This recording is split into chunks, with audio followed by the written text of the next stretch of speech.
The rain hammered the wooden platform of Millbrook Station as Clara Bennett clutched her worn valise, tears mixing with the droplets on her cheeks. "Nobody wants a crippled bride," she whispered to herself, watching another suitor's carriage disappear into the fog without stopping. Her left leg, twisted from childhood polio, had cost her 3 potential marriages already. But sometimes, when hope seems furthest away, destiny arrives on the next train with calloused hands, kind eyes, and a heart that sees beauty where others see only broken dreams. Before we jump back in, tell us where you're tuning in from. And if this story touches you, make sure you're subscribed because tomorrow I've saved something extra special for you.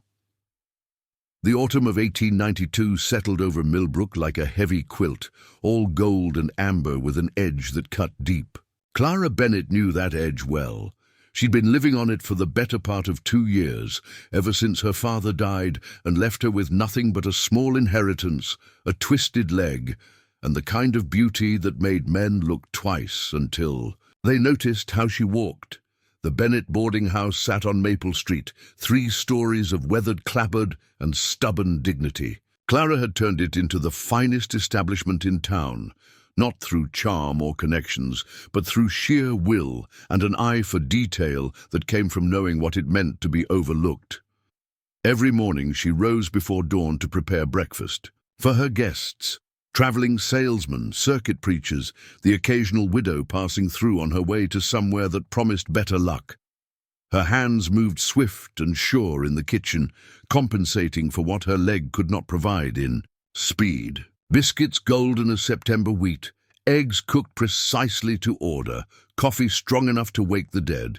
She'd learned early that excellence was the only currency that mattered when you were different, when you carried your limitations like a visible scar.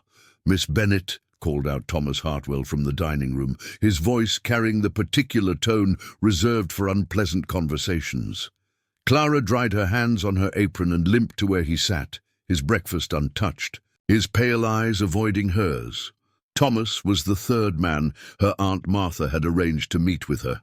Each introduction preceded by carefully worded letters that somehow failed to mention Clara's condition until the very last line, buried like an apology between pleasantries about the weather and inquiries about train schedules. "I've been thinking," Thomas began, still not meeting her gaze. His fingers drummed against the oak table, a nervous rhythm that spoke louder than words. "About what we discussed yesterday." Clara knew what was coming. She'd heard variations of this speech twice before, once from Harold Pembroke, who'd taken one look at her uneven gait and suddenly remembered urgent business in Philadelphia, and again from William Chase, who'd been kinder but no less definitive in his retreat. "The thing is," Thomas continued, "I've got a farm to run, fields that need working, and I need a wife who can manage the physical demands." He finally looked up, his expression carefully arranged into what he probably thought was gentle regret. "I'm sure you understand." Clara understood perfectly. She understood that Thomas Hartwell was a coward who couldn't simply say he wanted a wife who could walk properly. She understood that her Aunt Martha's well-meaning matchmaking was built on the desperate hope that some man, somewhere, might overlook what others saw as deficiency.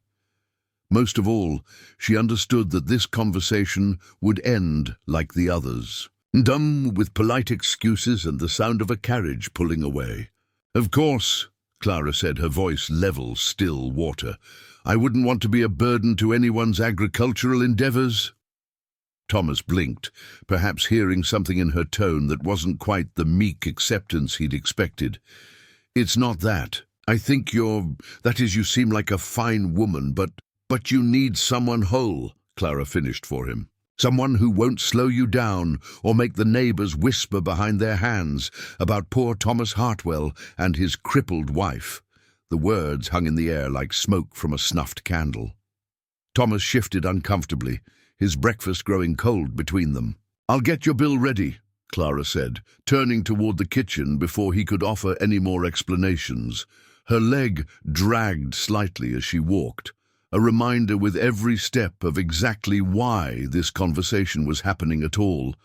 Behind her, she heard the scrape of his chair, the hurried gathering of belongings, the front door closing with unnecessary force.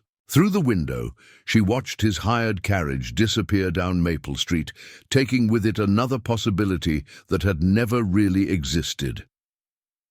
Clara returned to her kitchen and picked up a wooden spoon, stirring yesterday's soup with more vigor than necessary.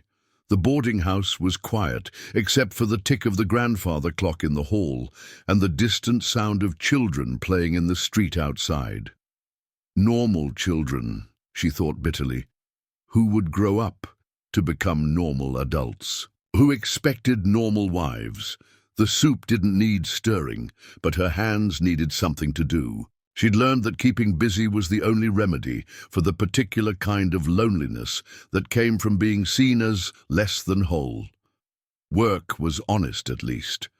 Work didn't make promises it couldn't keep, or look at you with pity disguised as kindness. "Clara, dear," her Aunt Martha's voice drifted from the parlor, carefully cheerful in the way that meant she'd been listening at doors. "How did your conversation with Mr. Hartwell go?" Clara set down the spoon and walked to where her aunt sat with her embroidery, silver hair perfectly arranged despite the early hour. Martha Bennett was a woman who believed in the power of positive thinking and proper introductions, who saw Clara's situation as a problem to be solved rather than a life to be lived. "About as expected," Clara said, settling into the chair across from her aunt. "Mr. Hartwell has decided to pursue other opportunities." Martha's needle paused mid-stitch. "Oh, dear. What reason did he give this time?" "The usual. Agricultural concerns." Clara picked up her own needlework, a pillowcase she'd been embroidering with tiny forget-me-nots, each stitch precise and perfect. "Apparently, crops require wives who can walk without impediment. Clara, you mustn't be so bitter. There are good men out there who will see the past." "Past what, Aunt Martha? Past the fact that I limp? Past the way I struggle with stairs? Past the reality that I'm not the woman they picture when they think about marriage and children and growing old together?" Martha set down her embroidery entirely, her kind face creased with worry. "You're a beautiful, intelligent woman with a successful business and a heart as big as the sky. Any man would be lucky to have you." "Then why?" Clara asked quietly. "Do they keep leaving?" The questions settled between them like dust after a windstorm. Martha reached over and took Clara's hand, her fingers soft and warm from years of gentle living. "The right man will come, dear one. I know it seems impossible now, but—" "The right man," Clara repeated, her voice hollow. "And where exactly is this mythical creature? Because I've been waiting 26 years, and all I've found are men who think a twisted leg makes a twisted heart." She pulled her hand away and stood, her leg protesting the sudden movement.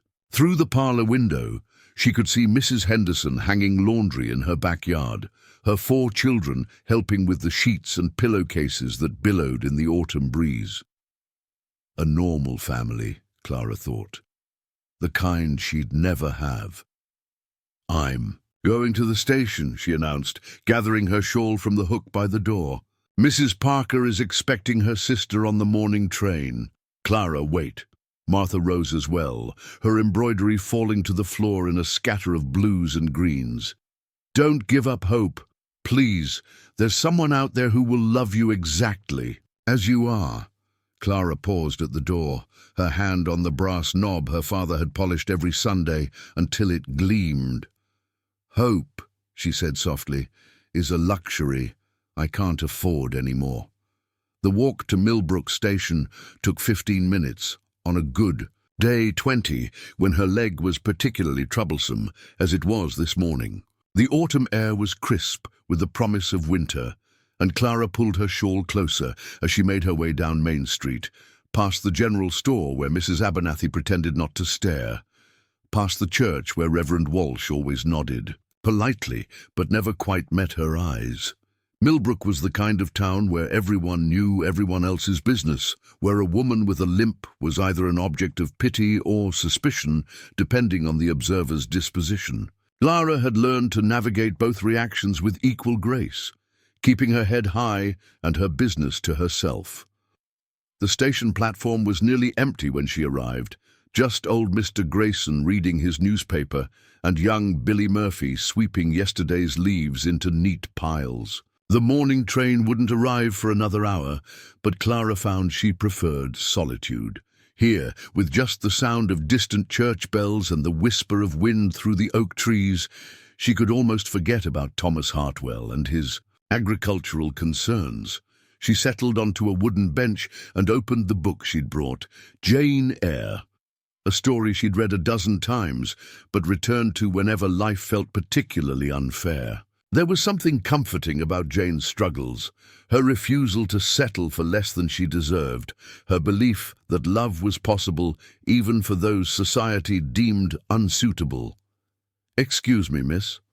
Clara looked up to find Billy Murphy standing nearby, his cap in his hands and his young face earnest with concern. "Begin your pardon," he continued, "but you look awful sad this morning. Everything all right?" The kindness in his voice nearly undid her. Billy was 16, with the sort of guileless compassion that hadn't yet been worn away by the world's sharp edges. To him, she was simply Miss Bennet, the nice lady who ran the boarding house and always had cookies for growing boys. "I'm fine, Billy," she managed, her voice steadier than she felt. "Just thinking. My ma always says thinking too hard can tie a person in knots," he offered with a grin. "Maybe you need some of Mrs. Murphy's famous apple cake. She sent me to town with 2 whole loaves this morning." Despite everything, Clara found herself smiling. "That's very kind, but I'm not particularly hungry just now." Billy studied her for a moment, then sat down on the bench beside her, uninvited but not unwelcome. "You know, Miss Bennet, my Uncle Patrick has a twisted arm from when he fell off a horse as a boy. Can't straighten it proper, and it makes folks stare sometimes. But my Aunt Catherine married him anyway, and they've got the happiest house you've ever seen. Uncle Patrick says she told him once that she fell in love with his smile, not his arms." Preparing and narrating this story took us a lot of time, so if you are enjoying it, subscribe to our channel. It means a lot to us. Now back to the story. The simple wisdom of the observation hit Clara like a physical blow. Here was this boy, this child, offering the kind of acceptance that grown men couldn't manage. "Your Uncle Patrick sounds like a lucky man," she said softly. "He says he's the luckiest," Billy agreed. "But Aunt Catherine, she's the one always laughing, always singing. And while she works, I reckon they're both lucky having each other." The distant whistle of the approaching train echoed across the valley, announcing the arrival of another day's possibilities. Clara closed her book and stood, smoothing her skirts with hands that trembled only slightly. "Thank you, Billy," she said. "You've reminded me of something important." "What's that, Miss Bennet?" She looked down at his honest, open face and felt something shift inside her chest, like ice beginning to crack after a long winter. "That kindness," she said, "is never wasted, even when it seems like the world has forgotten how to give it."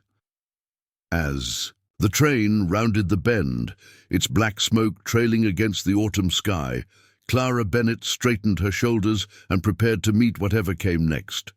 She was still a woman, with a twisted leg and a twice-broken heart, still someone society deemed less than perfect. But she was also a woman who had built something worthwhile from nothing, who had learned to find strength in solitude and grace in hardship. And sometimes, just sometimes, that was enough to carry her through another day of waiting for the world. To prove Billy Murphy's Uncle Patrick right, that love, real love, saw past the surface to the heart beneath. The train's whistle grew louder, and with it came the sound of destiny rumbling down the tracks, carrying passengers and packages, and perhaps, though Clara didn't dare hope it yet, the answer to prayers she'd stopped believing anyone was listening to. The train wheezed to a stop. In a cloud of steam and cinders, its brass fittings gleaming despite the overcast sky. Clara watched passengers descend onto the wooden platform. A drummer with sample cases, an elderly woman clutching a carpet bag, two young men in city clothes who looked around Millbrook with the sort of disdain reserved for places that didn't boast electric lights. Mrs. Parker's sister wasn't among them. Clara approached the conductor, a weathered man with kind eyes who'd been working this route since she was a child. "Excuse me, Mr. Brennan, was there a Mrs. Florence Whitman on the passenger list today?" He consulted his clipboard, running a finger down the handwritten names. "Whitman? Whitman? No, miss, no one by that name. Could be she missed the connection. In Albany. Happens more often than you'd think." Clara nodded her thanks and turned to go, but Mr. Brennan's voice stopped her. "Miss Bennet? There was someone asking about accommodations in town. A gentleman travelling alone said he might be staying a few days. I took the liberty of mentioning your establishment." "That's very kind, Mr. Brennan. Did he happen to mention his business in Millbrook?" "Something about land, I believe. Didn't say much beyond that." The conductor tipped his cap. "He's still aboard if you'd like to introduce yourself. Compartment 3. Clara hesitated. She'd never solicited business directly from passengers. Her reputation and Martha's connections had always been sufficient.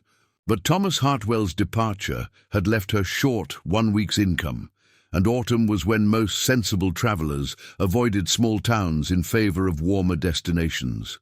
She made her way to compartment 3 and knocked gently on the doorframe. "Excuse me, sir. Come in." The voice was deep, measured, with an accent she couldn't immediately place.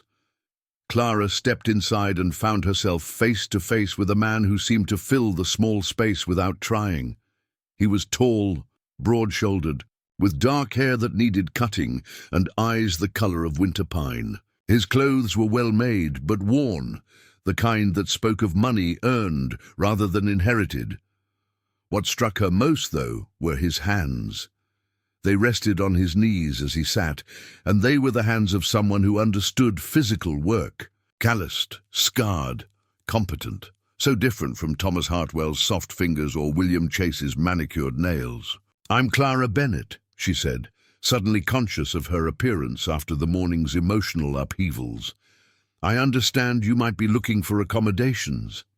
He stood immediately, a courtesy that seemed automatic rather than performed. "Miss Bennet, I'm Daniel Morrison." He paused, studying her face with an intensity that should have made her uncomfortable, but somehow didn't. "Mr. Brennan spoke very highly of your boarding house." "Mr. Brennan is kind to recommend us. We offer clean rooms, hearty meals, and reasonable rates. How long were you planning to stay in Millbrook?" "That depends," Daniel said, still watching her with those steady green eyes. "On what I find here." There was something in the way he said it that made Clara's pulse quicken, though she couldn't say why.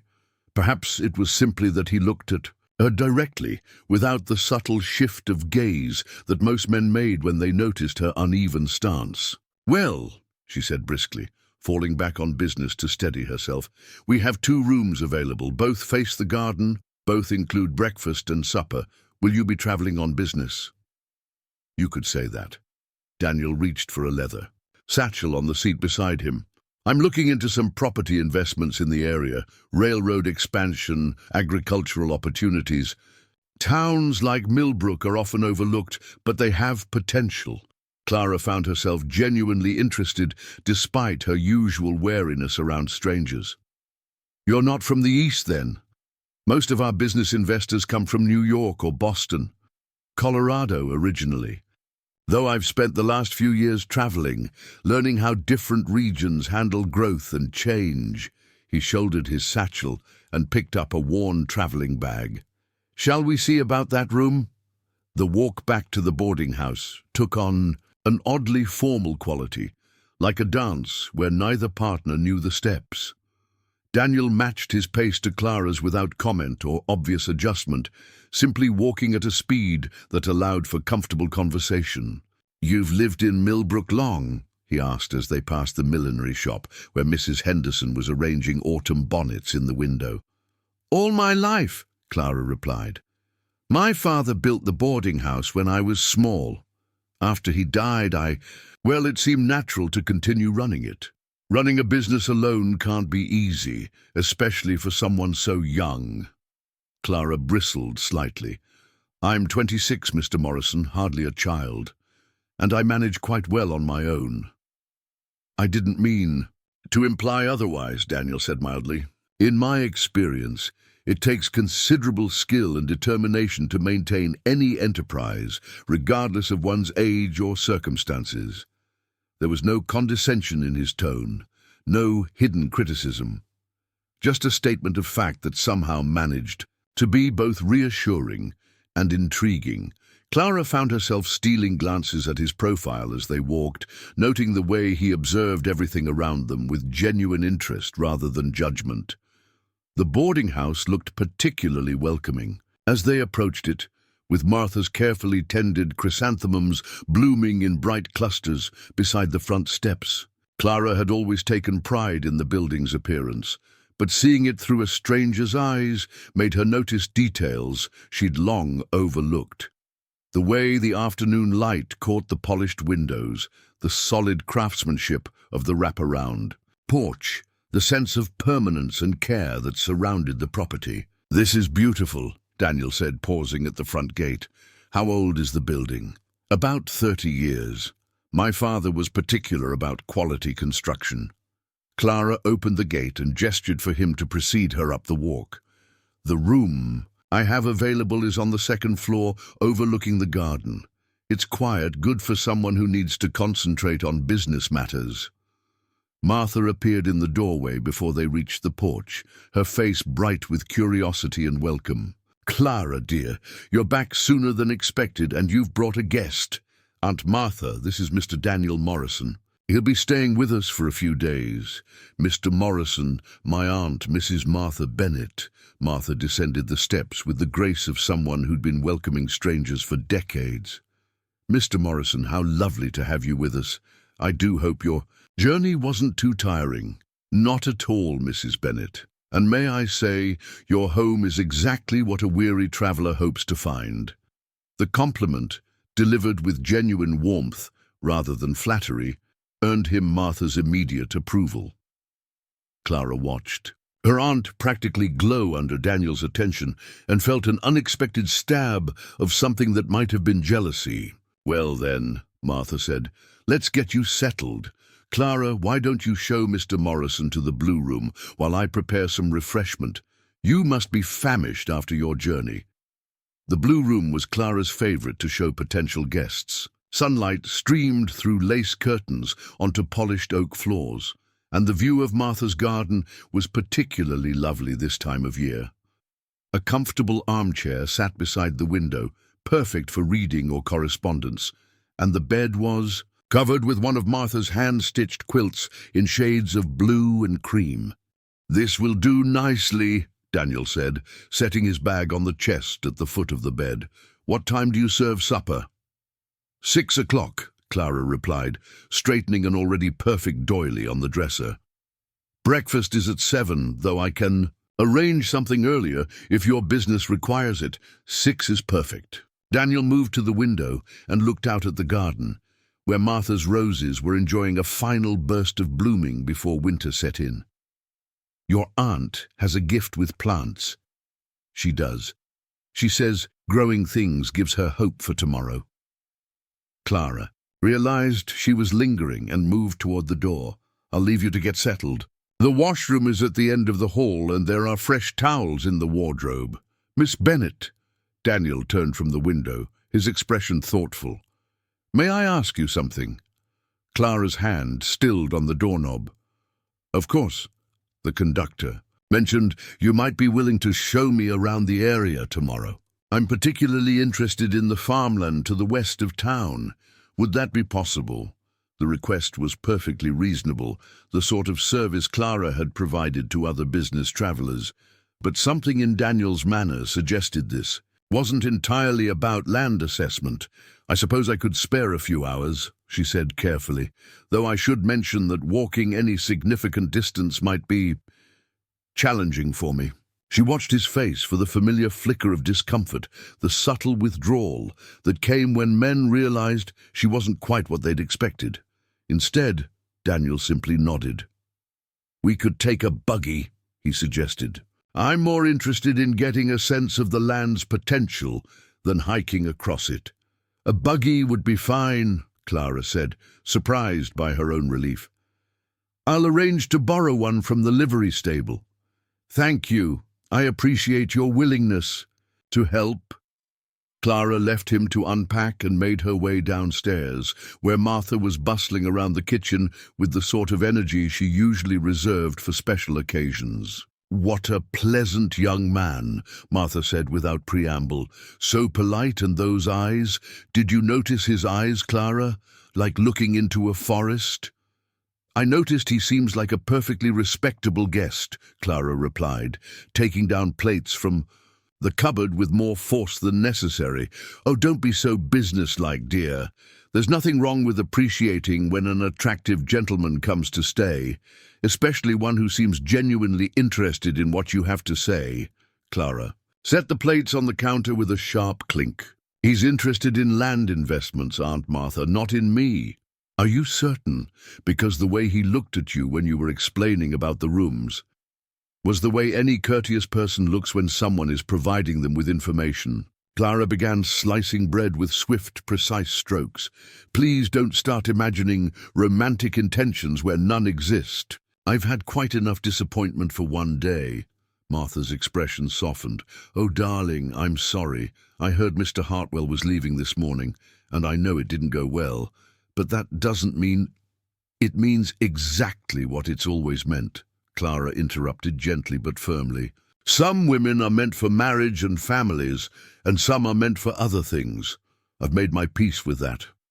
But even as she said the words, Clara found herself thinking about Daniel Morrison's hands, about the way he'd looked at her garden, with genuine appreciation, about his offer to take a buggy instead of walking. Small things, perhaps meaningless, but different enough from her usual experience to lodge themselves in her memory like burrs. That evening, Daniel joined them for supper promptly at 6. He'd changed into a fresh shirt and combed his hair, but he still carried himself with the same easy confidence Clara had noticed at the station. Martha had outdone herself with the meal: roast chicken with herb stuffing, garden vegetables still crisp from the morning harvest, and apple pie that filled the dining room with the scent of cinnamon and cloves. "This is exceptional, Mrs. Bennet," Daniel said after his first bite. "I haven't cooked this good since my mother's table." "Your mother must have been a wonderful cook," Martha replied, beaming. "Is she still living?" "She passed 3 years ago," Daniel said quietly, "but she would have loved this meal and this house. She always said the measure of a home wasn't in its furnishings, but in the care that went into every detail." Clara found herself watching the way his face changed when he spoke of his mother. Softer, more vulnerable, touched with a grief that was still fresh enough to matter. It made him seem more human somehow, less like the confident businessman, and more like someone who understood loss. "I'm sorry for your loss," she said impulsively. Their eyes met across the table, and for a moment the air seemed to thicken with something unnamed. Daniel nodded once, acceptance rather than dismissal, and Clara felt that strange flutter in her chest again. "Clara's lost both her parents," Martha said gently. "Her father when she was 24, her mother when she was just 15. She understands what it means to carry on alone." "I'm sure she does," Daniel replied, his gaze never leaving Clara's face. "Though from what I can see, she's done more than simply carry on. She's built something remarkable here." The compliment was so unexpected, so different from the patronizing praise she usually received, that Clara nearly dropped her fork. Men complimented her cooking, her needlework, her management of household details. They didn't compliment her accomplishments, her business sense, or her ability to create something of value. "Thank you," she managed, her voice barely steady. "Tomorrow," Daniel continued, "when you show me the western farmland, perhaps you could also tell me about the town's development plans. I'm curious about how local business owners see the future of the region." And there it was again, the assumption that her opinion mattered, that she had insights worth hearing. Clara felt something inside her chest begin to unfurl, like a plant reaching toward unexpected sunlight. "I'd be happy to share what I know," she said, and meant it completely. Dawn painted the eastern sky in shades of rose and gold as Clara made her final preparations for the day's excursion. She'd risen an hour early to ensure breakfast was ready for Daniel and to pack a basket of sandwiches and fresh apples for their journey. The borrowed buggy from Patterson's livery stood ready outside, its chestnut mare stamping impatiently in the crisp morning air. Clara had chosen her outfit with more care than she cared to admit. A practical brown traveling dress that, nonetheless, flattered her figure, her second-best boots, and her mother's cameo brooch pinned at her throat. She told herself it was simply appropriate attire for accompanying a potential investor, but the way her hands lingered over her reflection in the mirror suggested otherwise. "You look lovely, dear," Martha observed from the doorway, holding a thermos of coffee. "Though I do hope you're not getting your hopes up too high." "My hopes are exactly where they should be," Clara replied, accepting the coffee. "Mr. Morrison is a paying guest and I'm providing a service. Nothing more." Martha's knowing smile suggested she wasn't entirely convinced, but she wisely kept her thoughts to herself. Daniel appeared in the kitchen at precisely 7 o'clock, dressed for travel in dark trousers, sturdy boots, and a wool jacket that had seen honest wear.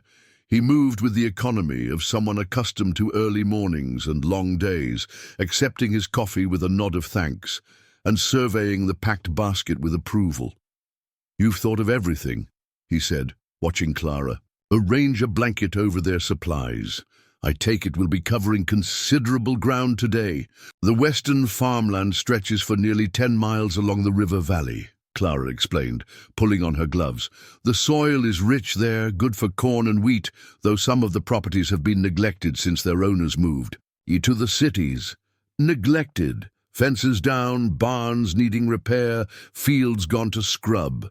Nothing that couldn't be restored with investment and effort. But it requires someone with vision to see past the current state." Daniel held the kitchen door for her, his eyes thoughtful. "And do you think the current owners would be willing to sell? Some would jump at the chance. Others—" Clara paused, considering. "Others are holding on to land that's been in their families for generations, even if they can no longer work it properly. Pride can be more expensive than practicality." They made their way to the buggy, where Daniel surprised Clara by offering his hand to help her up. The gesture was so natural, so devoid of the careful politeness that usually accompanied such offers, that she accepted without her usual stiff independence. His fingers were warm and steady, and for a moment she allowed herself to lean on his strength. "Comfortable?" he asked, settling beside her and taking the reins. "Perfectly." Clara arranged her skirts and pointed toward the road leading west. "If we follow Main Street to the edge of town, it becomes the old river road. Most of the properties we'll see are accessed from there." The morning was crystalline and still, the kind of autumn day that made even the most practical person believe in possibilities.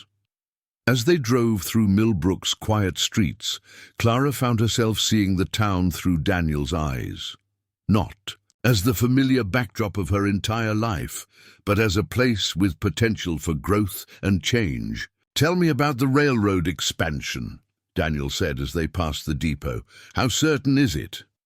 "The survey crews came through last spring," Clara replied. "They're talking about a spur line that would connect Millbrook to the main trunk, which would mean easier shipping for agricultural products and manufactured goods. Property values would certainly increase.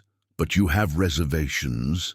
Clara glanced at him, surprised by his perceptiveness. Change isn't always improvement. Millbrook has been a certain kind of place for 30 years. Quiet, close-knit, where people know their neighbors and take care of each other. Railroad expansion could bring prosperity, but it could also bring the sort of problems that larger towns face, such as strangers with questionable intentions, businesses that serve travelers rather than residents. Young people are leaving for opportunities elsewhere. Clara shrugged. Perhaps I'm being overly cautious, but I've seen what happened to Riverside when the railroad came through. 5 years later, half the original families had moved away or been priced out of their own community. Daniel was quiet for several minutes, guiding the mare along the increasingly rural road. Fields stretched on either side of them, some golden, with unharvested corn, others lying fallow and overgrown. In the distance, the Blue Ridge Mountains rose like ancient sentinels against the morning sky. "You really love this place," he said finally. "It's my home," Clara replied simply, "the only one I've ever known. My parents are buried in the cemetery behind the Methodist church. I learned to walk in these streets, helped my father build the boarding house with my own hands. Every building, every family has memories attached. Even the painful memories?" The question was gentle but direct, and Clara felt something inside her chest tighten. Especially those. Pain is part of what makes a place real, isn't it? The joy is sweeter because you remember what it costs. They'd reached the first of the abandoned properties, a farmhouse that had once been painted white but now showed more weathered wood than primer. The barn leaned at a precarious angle, and the fields were thick with goldenrod and wild asters. But the bones of prosperity were still visible. Good fencing, a well-placed house with solid foundations, rich soil that would respond to careful cultivation. "What do you see when you look at this?" Clara asked, as Daniel brought the buggy to a stop. He studied the property for a long moment, his expression thoughtful. "A family's dreams," he said finally. "Someone built this house, expecting it to shelter children and grandchildren. They planted those apple trees hoping for decades of harvest. The fact that it didn't work out doesn't diminish what they hoped for." Clara felt her breath catch. It wasn't the answer she'd expected from a businessman evaluating an investment opportunity. It was the answer of someone who understood that land held more than monetary value. "The Hendersons built this place," she said softly. "They had 3 children who all moved to Chicago or Philadelphia after the war. When old Mr. Henderson died 2 winters ago, his widow couldn't manage alone. She moved in with her daughter and put the property up for sale. But no buyers. The asking price is fair, but it's more land than most locals need, and city investors want property that's ready for immediate development." Clara pointed to the sagging barn. "Structures like that represent expense rather than opportunity to most people." Daniel climbed down from the buggy and walked to the fence line, running his hands along the weathered rails with the attention of someone who understood construction. Clara watched him move, noting the way he examined details others might overlook: the depth of the well, the angle of the house's foundation, the quality of the fruit trees despite their neglect. "The land has good drainage," he called back to her. "And those apple trees just need pruning, not replacing. Someone with the right knowledge could make this productive again." "You sound like you have experience with farming." Daniel returned to the buggy, his expression slightly guarded. "Some.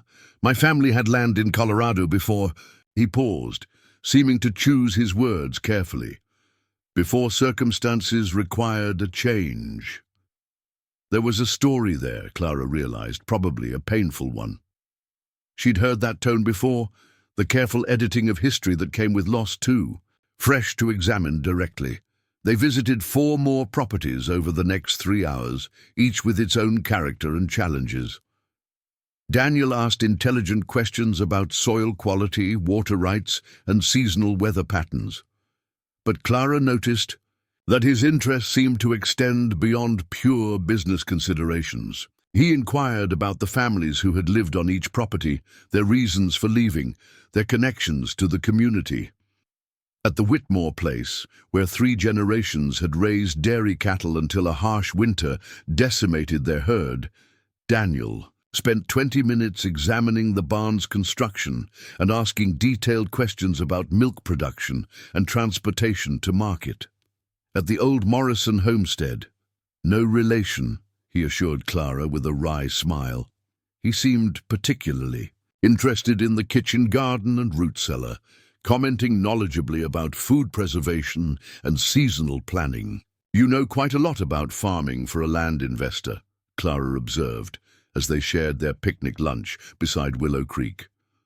Daniel was quiet for a moment, tearing pieces from his sandwich and tossing them to a family of ducks that had approached. "Hopefully, I suppose I should be more honest about my background," he said finally.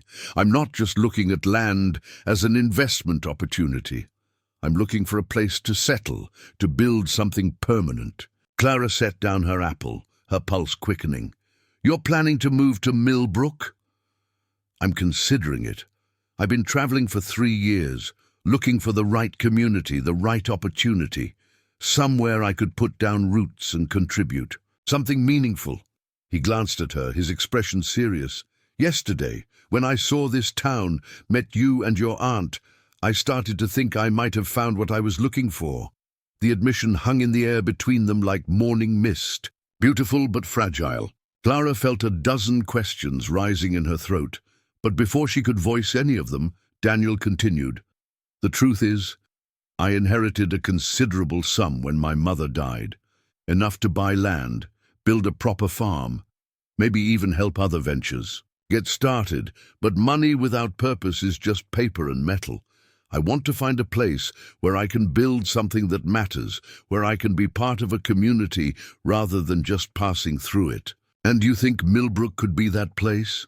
Daniel was quiet for so long that Clara wondered if she'd overstepped somehow. When he finally spoke, his voice was careful, measured. "I think it could be, with the right circumstances. If I found people I could trust, people who shared similar values about what makes a community worth preserving." He turned to look at her directly. "People like you, for instance." Clara's heart stuttered in her chest. There was something in his tone, in the way he was watching her face, that suggested this conversation was about more than land purchases and business partnerships. "I'm flattered that you value my opinion," she managed, proud of how steady her voice remained. "It's not just your opinion I value, Clara." The use of her first name was deliberate, she realized, a small but significant step across the formal boundary they'd maintained. "Yesterday, from the moment I met you, I've been impressed by your intelligence, your strength, and your obvious love for this community. Today, seeing how you understand both the practical and emotional aspects of land ownership, I'm even more convinced that you're someone whose judgment can be trusted." Clara felt heat rise in her cheeks. Compliments about her character and abilities were rare enough to be treasured, but there was something in Daniel's manner that suggested he was leading up to something more significant than praise. "There's something else I should tell you," Daniel continued, his hands restless as they broke apart the remainder of his sandwich. "Something about why I left Colorado, why I've been traveling for so long." Clara waited, sensing that whatever he was about to share would change the nature of their conversation, possibly permanently. "I was engaged to be married," Daniel said, quietly, "to a woman my family had known for years, someone I thought I loved, someone who claimed to love me. We had everything planned, the wedding, the house we'd build, the life we'd share." Clara's stomach clenched, but she kept her expression neutral. "What happened?" "I had an accident working with horses. Nothing permanent, but I was laid up for several weeks, and there was some question about whether I'd regain full use of my right arm." Daniel flexed his fingers unconsciously, as if testing their function. "That's when I learned what her love was really worth.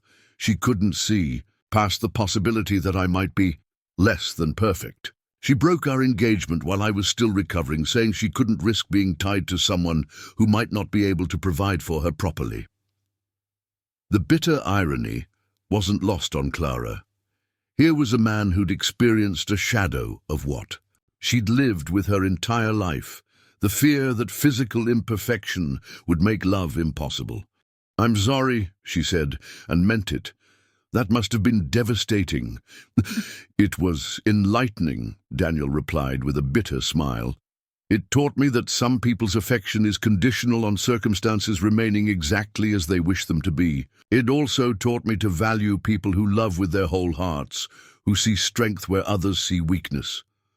Their eyes met across the blanket, and Clara felt the world shift subtly around them. There was something in his expression that made her pulse race and her hands tremble, a warmth and intensity, a suggestion of possibilities she'd thought were forever beyond her reach. "Clara," Daniel said softly, "I hope you'll forgive me for speaking plainly, but I need to know something." "What? Is there someone else? Someone whose feelings I should respect before I say what I'm thinking?" Clara's breath caught in her throat. The question was clear enough, but the implications behind it made her head spin with a mixture of hope and terror. "No," she whispered. "There's no one." Daniel leaned forward slightly, his eyes never leaving her face. "Then, may I tell you what I see when I look at you? Not as a potential business partner or a helpful guide to local property, but as a man who's learned to recognize rare qualities when he encounters them." Clara's world narrowed to the space between herself and Daniel, to the intensity in his green eyes and the way the afternoon sunlight caught the silver threads in his dark hair. Her heart hammered against her ribs as she waited for words that might change everything or destroy the fragile hope that had been building since yesterday. "When I look at you," Daniel said, his voice low and earnest, "I see a woman who has taken every challenge life has thrown at her and transformed it into strength. I see someone who builds rather than tears down, who creates beauty and comfort for others even when the world hasn't always been kind to her." Clara's hands tightened in her lap, her breathing shallow. No one had ever spoken to her this way, as if her struggles were victories rather than limitations. "I see intelligence that goes beyond books and business, wisdom that comes from understanding both joy and sorrow. I see grace that has nothing to do with how you walk, and everything to do with how you carry yourself through a world that doesn't always recognize true worth." "Daniel," Clara whispered, but he held up a gentle hand. "Please let me finish, because most of all, Clara, I see a woman I could love completely, not in spite of what others might consider imperfections, but because of the extraordinary person those experiences have shaped you to become." The words hung in the autumn air, like a prayer, beautiful and terrifying in their honesty. Clara stared at him, searching his face for any sign of pity or noble condescension, finding only sincerity that took her breath away. "You don't know what you're saying," she managed, her voice barely audible. "You've known me for 2 days. You don't understand what it would mean, what people would say, what... I know what it means to have someone judge you by a single physical characteristic," Daniel interrupted gently. "I know what it feels like, to watch someone's face change when they realize you might not meet their expectations of perfection. And I know the difference between superficial attraction and recognition of genuine worth." Clara closed her eyes, overwhelmed by the magnitude of what he was offering. "3 men have walked away from me in the past year," she said, her voice thick with old pain. "Good men, respectable men, who decided that a wife who limps wasn't worth the risk to their reputation or their convenience. Then they were fools who never deserved you in the first place." The fierce conviction in his voice made her eyes snap open. Daniel had moved closer, close enough that she could see the flecks of gold in his green eyes, close enough to feel the warmth radiating from his body.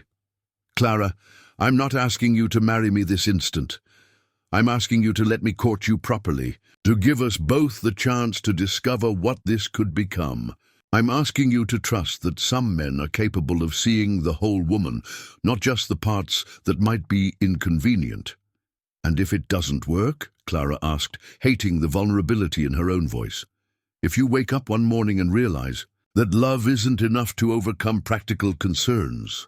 Daniel reached out slowly, giving her time to pull away if she wished, and took her hands in his. His touch was warm, steady, completely without hesitation. Then I'll have been the fool, not you, he said simply. But Clara, I've spent 3 years looking for something real, something worth building a life around. Yesterday, when I met you, something settled in my chest for the first time since my world fell apart in Colorado. I can't promise perfection, but I can promise honesty, respect, and the chance to prove that some promises are worth keeping. Clara studied their joined hands, noting how naturally her fingers seemed to fit with his, how right it felt to accept this simple comfort. When she looked up again, Daniel was watching her with an expression of such tender hope that it nearly undid her completely. I'm frightened, she admitted. I'm frightened of hoping too much, of believing this could be real only to have it disappear like everything else. Then we'll take it slowly, Daniel said. One day at a time until you're sure of my intentions and your own feelings. All I'm asking for is the chance to show you what I see when I look at you. Clara took a shaky breath, feeling as if she stood at the edge of a cliff, with no way of knowing whether the jump would lead to flight or fall. But Daniel's hands were steady in hers, and his eyes held no shadows of doubt or reservation. All right, she whispered. All right, yes. You may court me properly. The smile that spread across Daniel's face was like sunrise after the longest night. He lifted her hands to his lips and pressed a gentle kiss to her knuckles, a gesture both old-fashioned and deeply intimate. Thank you, he said simply, for trusting me with this chance. They packed up their picnic in companionable silence, both seemingly aware that something fundamental had shifted between them. The drive back to town felt different now, less like a business excursion and more like the first chapter of a story they were writing together. As they approached Millbrook's outskirts, Clara found herself seeing familiar sights through transformed eyes. The town looked smaller somehow, but also more precious, as if Daniel's presence had given it new significance. Here was the church where her parents had married, where she might someday speak her own vows. There was the school where she'd learned to read, where her children might someday play at recess. Children. The thought struck her like lightning, unexpected and overwhelming. For years she'd pushed away dreams of motherhood, telling herself they were luxuries she couldn't afford. But now, with Daniel's proposal of courtship fresh in her mind, those old longings stirred like flowers turning toward sunlight. You've gone quiet, Daniel observed as they turned onto Maple Street. Having second thoughts already? Clara shook her head, managing a smile. Just thinking about all the ways my life might be different by this time next year. Different how? Well, assuming your courtship goes as planned, I might not be Clara Bennett much longer. I might be someone else entirely, someone with a husband and a shared future and possibilities I'd given up hoping for. Daniel brought the buggy to a stop in front of the boarding house, where Martha could be seen tending her roses in the fading afternoon light. You'd still be Clara, he said seriously. Marriage changes circumstances, but it shouldn't change who you are at heart. I fell in love with Clara Bennett, her strength, her kindness, her intelligence. I'd be a fool to want to change any of that. The casual use of the word love made Clara's pulse skip, but before she could respond, Martha had noticed their arrival and was approaching with poorly concealed curiosity.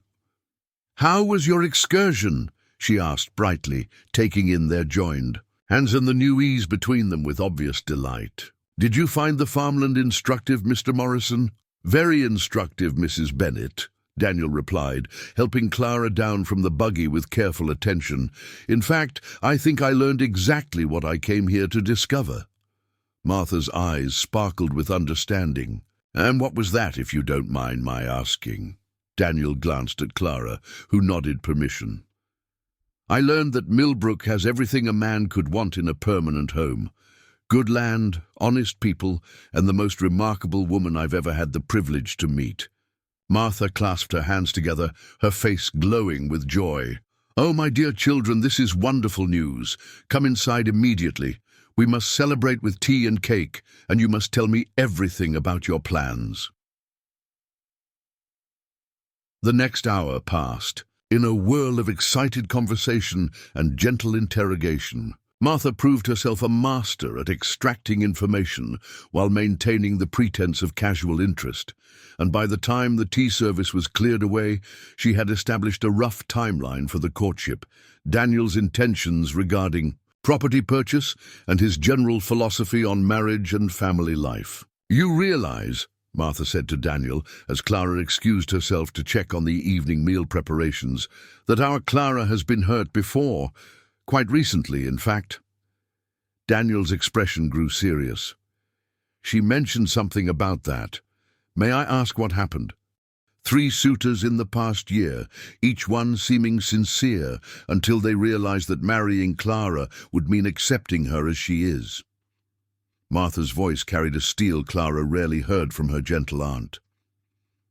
"I won't see her heart broken again by someone who thinks he can overlook her condition until reality sets in." "Mrs. Bennet," Daniel said quietly, "with respect, Clara's physical challenges aren't something I need to overlook. They're part of what has made her the extraordinary woman she is. I don't want to change her or fix her. I want to love her, exactly as she is." Martha studied him for a long moment, then nodded with evident satisfaction. "Good. Because if you hurt that girl, you'll answer me. And despite appearances, I can be quite formidable when defending someone I love." Daniel's answering smile was warm and genuine. "I wouldn't expect anything less from someone who raised such a remarkable woman." That evening, the 3 of them shared dinner with an atmosphere of celebration that felt almost surreal to Clara. For so long, meals had been either solitary affairs or polite exchanges with paying guests. To sit at her own table with a man who looked at her as if she were precious, who listened to her opinions as if they mattered, who laughed at her gentle humor as if it delighted him, it was like discovering a room in her own house that she'd never known existed. After Martha retired for the evening, Clara and Daniel found themselves alone on the front porch, sharing the old swing her father had built decades ago. The autumn night was crisp but not cold, perfect for sitting close together and talking in voices low enough not to disturb the neighbors. "Tell me about your family," Clara said, settling against Daniel's shoulder with a naturalness that surprised them both. "Your parents, your childhood in Colorado." Daniel was quiet for a moment, his arm tightening slightly around her. "My father was a rancher, like his father before him. Good man, hard worker, but not much for showing affection. He died when I was 22, thrown from a horse during a storm." He paused, his voice growing softer. "My mother was different, warm, loving, always ready with a hug or a story. She held the family together after Pa died, kept the ranch, running until I was old enough to take over properly. It must have been hard to leave all that behind." It was. But after Sarah broke our engagement, I couldn't stay. Every fence post, every building reminded me of the future I'd planned, the family I'd expected to raise there. I sold everything and started traveling, thinking I just needed time to forget. But I realized now I wasn't trying to forget. I was trying to find something better. Clara tilted her head to look at him. "And have you found something better?" Daniel's answer came in the form of a gentle kiss pressed to the top of her head, tender and promise-filled. "I found you, didn't I?" They talked until nearly midnight, sharing stories and dreams with the easy intimacy of longtime friends. Clara told him about her childhood, about learning to walk again after the polio, about her parents' unwavering love and support. Daniel shared memories of Colorado winters and summer roundups, of the books his mother had read to him by lamplight, of his dreams of building something permanent and meaningful. As the church bells chimed the midnight hour, Daniel stood reluctantly. "I should let you get some rest," he said, though his tone suggested he'd rather stay and talk until dawn. "Daniel?" Clara caught his hand as he prepared to go inside. "Thank you. For today. For everything you said. For seeing me the way you do. I haven't felt this hopeful in, well, perhaps ever." He brought her hand to his lips again, his kiss warm against her palm. "Thank you for giving me the chance to prove I'm worth hoping for."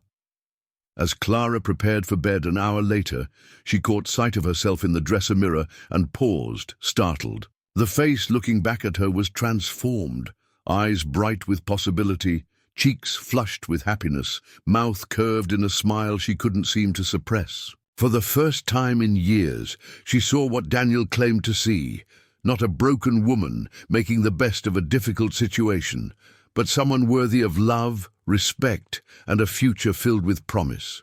Tomorrow would bring new challenges, new opportunities, to doubt and question this miraculous turn of events. But tonight, Clara Bennett fell asleep with her heart full of hope and her dreams painted in colors she'd thought were lost to her forever. In the room across the hall, Daniel Morrison lay, awake, planning the life he wanted to build with the woman who had captured his heart in less than 2 days. He thought about the farmland they'd seen, about the community that had welcomed him, about the way Clara's face had looked when she finally believed he meant every word he'd said.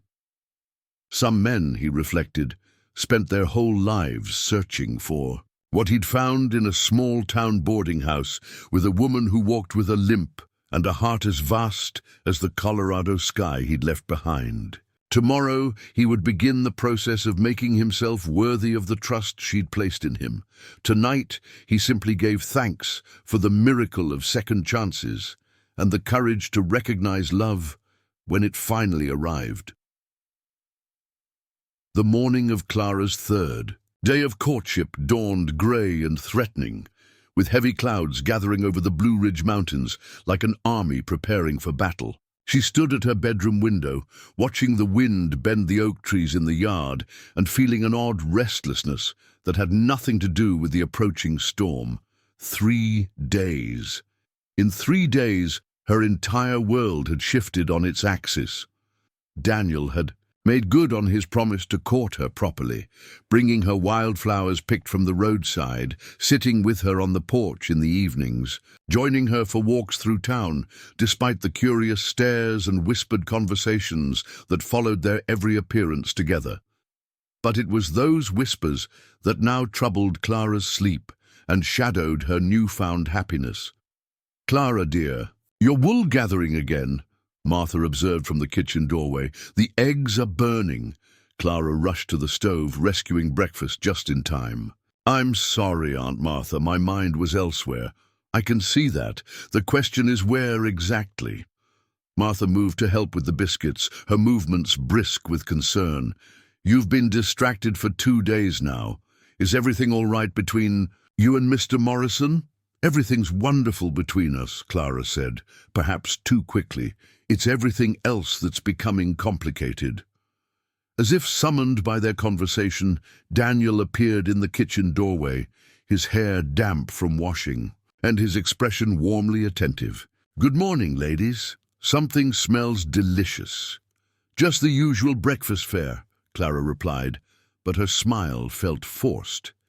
Even Daniel's presence couldn't entirely dispel the unease that had been growing since their first public appearance. As a courting couple, Daniel's eyes sharpened with concern. "Clara, you seem troubled this morning." Before Clara could respond, the sound of voices on the front porch interrupted them. Raised voices, carrying the particular tone of people who wanted to be heard. "I'm telling you, Martha needs to know what the people are saying. came the strident voice of Mrs. Abernathy from the general store. "That man could have his pick of any woman in 3 counties, and he chooses someone who, well, you know." Clara's face burned with humiliation. Martha's expression darkened like the storm clouds outside. "Perhaps I should speak with them," Daniel said quietly, but Clara caught his arm. "No, this is my burden to bear, not yours." She straightened her shoulders and walked toward the front door, her uneven gait somehow steadier than it had been all morning. On the porch stood Mrs. Abernathy, Mrs. Whitmore, and Mrs. Chase, 3 women who had appointed themselves the moral guardians of Millbrook society. They fell silent when Clara appeared, their expressions ranging from embarrassed to defiant. "Ladies," Clara said with icy politeness, "to what do I owe this unexpected visit?" Mrs. Abernathy, the ringleader, lifted her chin.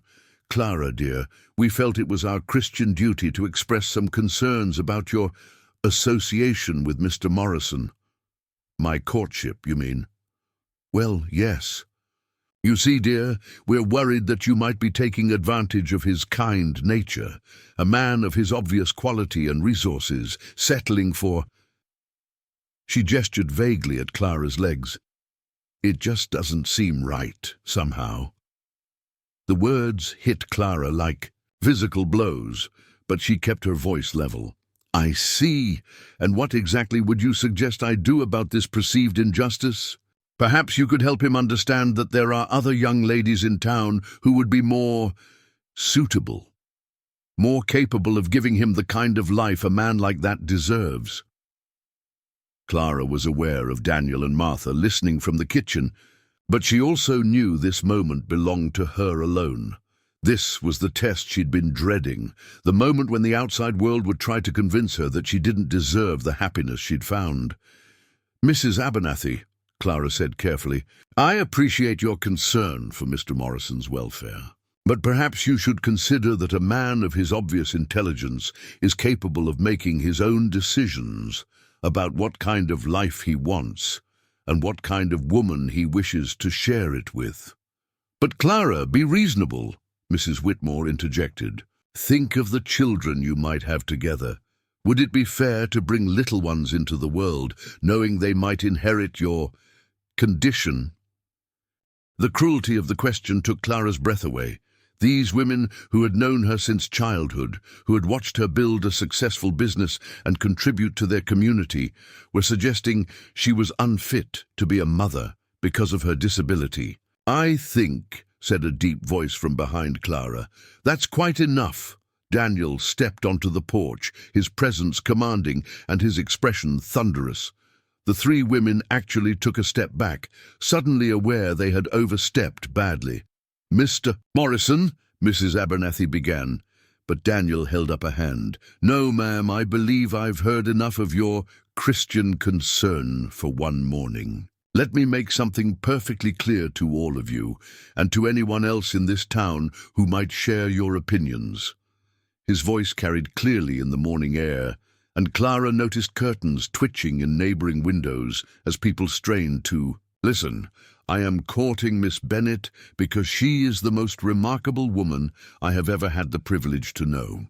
Her intelligence, her strength, her compassion, and her grace under pressure, qualities I've witnessed firsthand, make her exactly the kind of person I want to build a life with."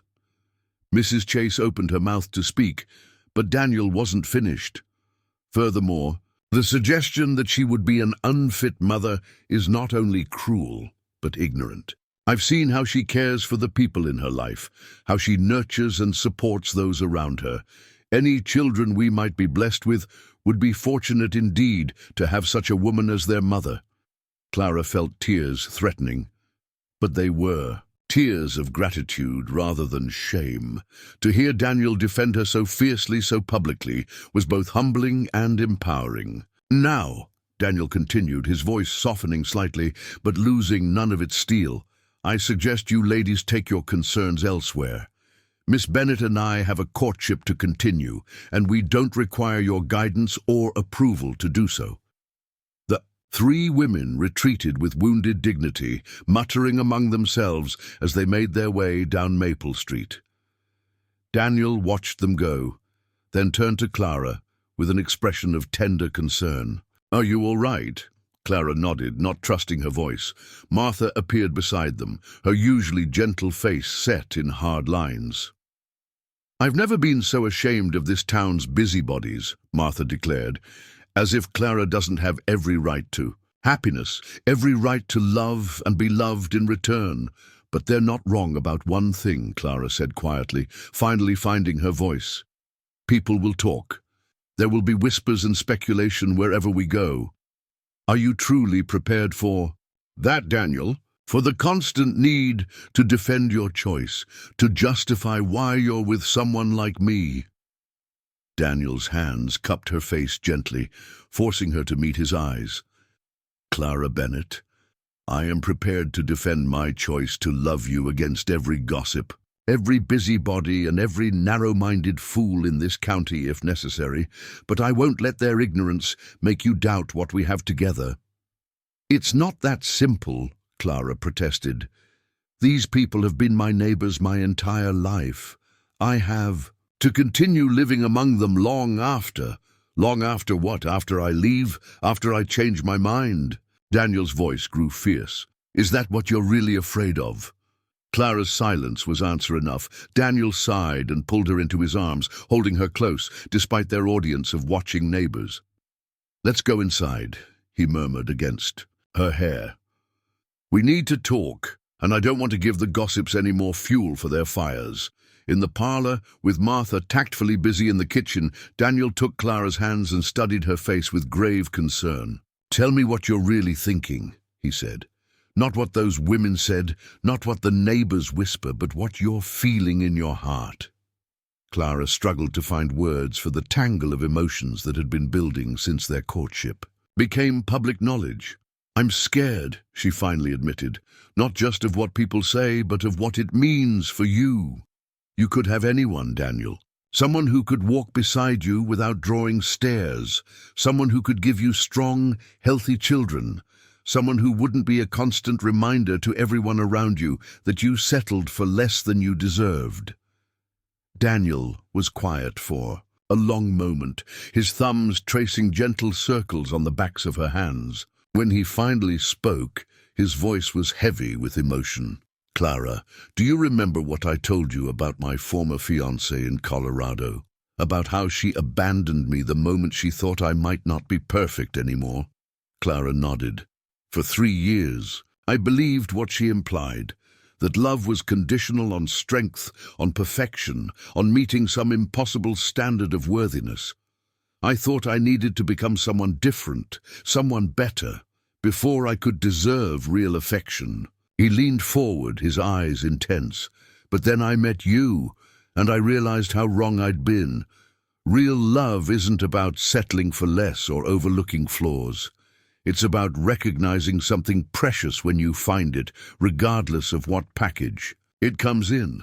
But the challenges we'd face, the way people would always question your choice." "Let them question," Daniel said firmly. "Let them whisper and wonder and waste their time trying to understand something that's none of their business. I know what I want, Clara. I know what makes me happy, what makes me feel complete, and it's not some abstract ideal of perfection. It's you." Clara felt something loosen in her chest, some knot of fear and self-doubt that had been tightening since childhood. "You make it sound so simple." "It is simple. Love is simple, even when everything else is complicated." Daniel lifted her hands to his lips, pressing a kiss to each palm. "The question is, do you trust me enough to believe that? Do you trust what we have together enough to let it grow, regardless of what anyone else thinks?" Before Clara could answer, Martha appeared in the doorway with a tea tray and an expression of barely contained excitement. "I hope I'm not interrupting," she said, "but there's someone here to see you both. Someone rather important, I believe." Through the parlor window, Clara could see an elegant carriage pulled by matched bay horses standing in front of the boarding house. A distinguished gentleman in expensive clothes was making his way up the front walk, accompanied by a woman whose bearing suggested wealth and social position. "Who are they?" Clara asked, a new kind of nervousness replacing her earlier fears. Martha's smile was mysterious. "Why don't you ask Mr. Morrison? I believe he might have some idea." Daniel had gone very still beside Clara, his expression unreadable. When he spoke, his voice carried a strange mix of surprise and apprehension. "If I'm not mistaken," he said slowly, "that's my uncle Robert Morrison and his wife Eleanor. But I have no idea what they're doing in Millbrook." The front door opened without ceremony, and the distinguished couple entered the parlor as if they owned it. The gentleman was clearly related to Daniel, the same strong jaw, the same intelligent eyes, though his hair was silver, and his clothes spoke of wealth and position. The woman beside him was elegant in the way that came from generations of breeding and social prominence. "Daniel," the man said, his voice carrying both affection and reproach, "you've led us quite a chase, nephew." "Uncle Robert, Aunt Eleanor." Daniel rose, his posture respectful but wary. "This is unexpected. How did you find me?" "A series of telegrams and inquiries that cost me considerable time and money," Robert replied dryly. "The question is, why we had to search at all. When you disappeared from Colorado 3 years ago, you might have mentioned your plans to your only living relatives." Eleanor Morrison's gaze had already found Clara, and she was studying her with the sort of careful assessment that made Clara acutely aware of every wrinkle in her dress, every imperfection in her appearance. "Uncle Robert, Aunt Eleanor," Daniel said formally, "I'd like you to meet Miss Clara Bennett and her aunt, Mrs. Martha Bennett. Clara, Martha, these are my father's brother and his wife from Denver." The introductions were made with careful politeness, but Clara could feel the undercurrents of tension in the room. Robert Morrison's eyes kept returning to Daniel with obvious concern, while Eleanor's gaze remained fixed on Clara with barely concealed speculation. "Perhaps," Robert said after the initial pleasantries, "we might speak privately, Daniel. There are family matters to discuss." Daniel's jaw tightened. "Anything you have to say to me can be said in front of Clara. We have no secrets from each other." "I see."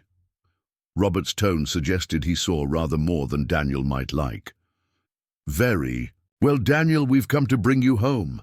Your period of grief has lasted long enough. It's time to resume your responsibilities to the family name and fortune." "And what responsibilities would those be?" Daniel asked coolly. Eleanor leaned forward, her smile bright but cold.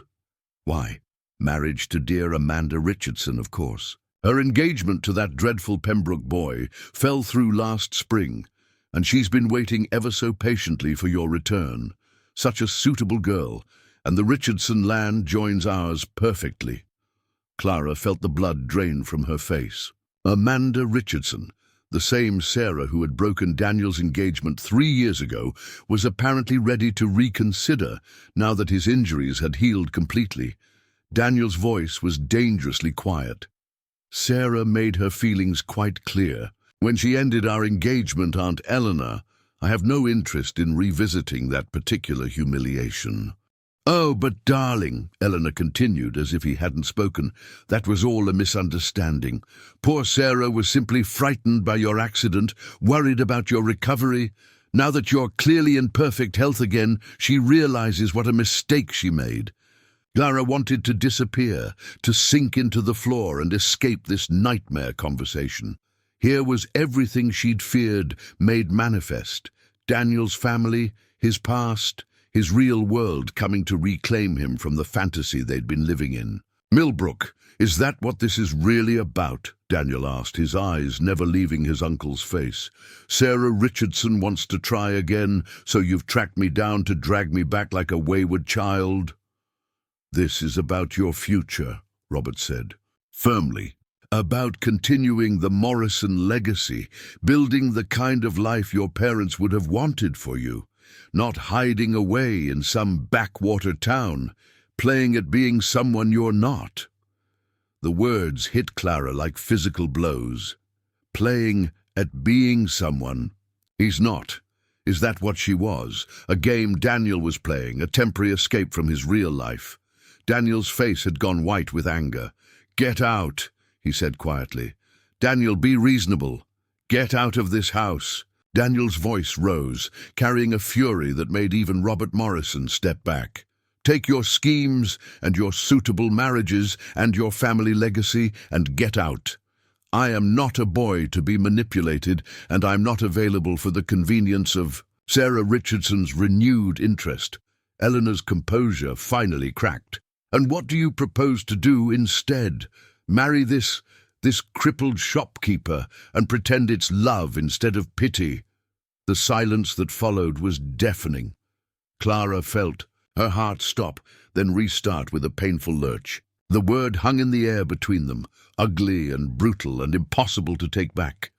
Daniel moved so quickly that Clara barely saw him rise from his chair. His face was terrible in its controlled rage as he loomed over his aunt.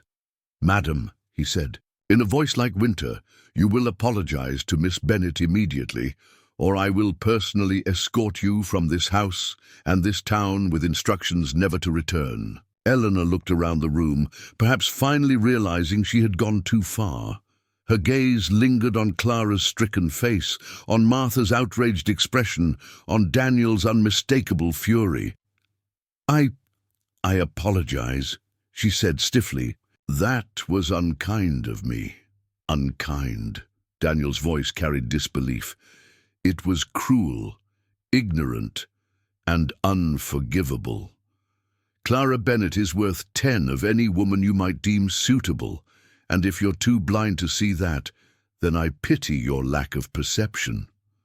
Robert Morrison had been watching this exchange with growing alarm. "Daniel, perhaps we should discuss this calmly." "There's nothing to discuss," Daniel said flatly.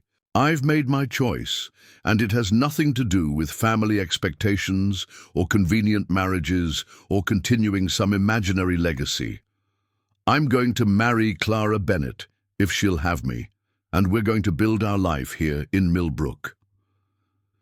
The declaration hung in the air like a challenge. Clara stared at Daniel in shock, not just at his words, but at the absolute certainty with which he'd spoken them. "You can't be serious," Robert said weakly. "I've never been more serious about anything in my life." Daniel turned to Clara, his expression softening. "I know this isn't how I planned to propose, and I know the circumstances are less than romantic, but Clara, will you marry me? Will you trust me enough to believe that what we have together is worth more than all the suitable marriages and family legacies in the world?" Clara looked around the room, at Martha's tear-filled eyes, at the Morrisons' shocked faces, at Daniel's expression of fierce hope and determination. Her whole life had led to this moment, this choice between safety and possibility, between hiding and hoping. "Yes," she whispered, then stronger. "Yes, Daniel Morrison, I'll marry you." And as Daniel swept her into his arms, spinning her around despite her protests about her leg, Clara finally understood what it meant to choose love over fear, hope over despair, and her own happiness over the opinions of a world that had never seen her worth. The storm outside had finally arrived, sending rain against the windows in sheets. But inside the parlor, everything was suddenly, brilliantly clear.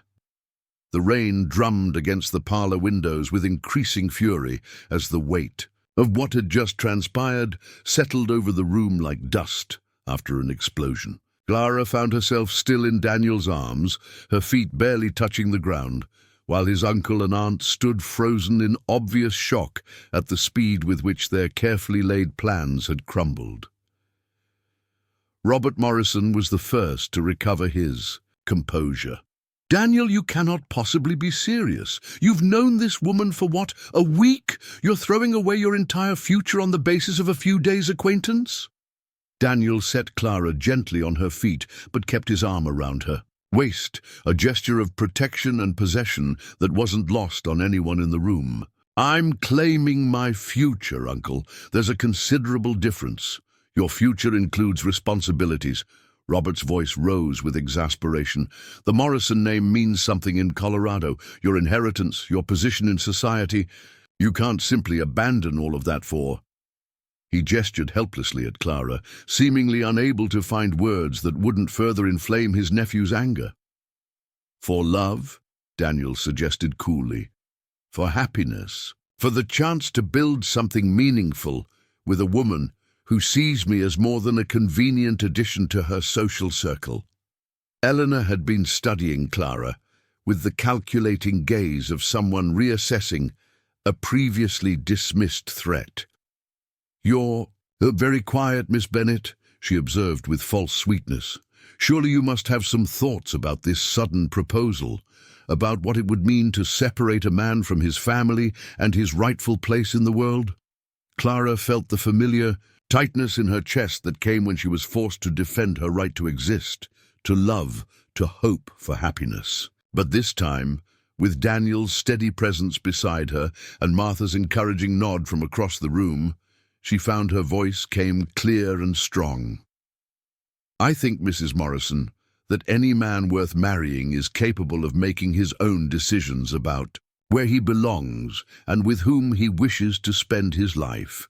If Daniel has truly found his place here in Millbrook, then perhaps his family should be grateful that he's found happiness rather than attempting to drag him back to a life that clearly didn't fulfill him.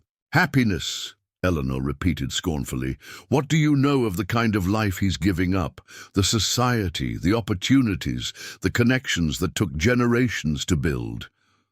I know what he's told me about his life in Colorado, Clara replied, steadily, about a woman who abandoned him the moment he faced adversity, about a society that measured his worth by his physical capabilities rather than his character. If that's the life you're so eager for him to return to, then perhaps you should ask yourself why he left in the first place.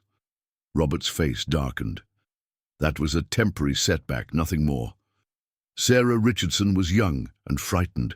She's matured since then, realized her mistake. Has she, Daniel's voice carried a bitter edge, or has she simply realized that my inheritance makes me worth reconsidering now that I'm no longer damaged goods?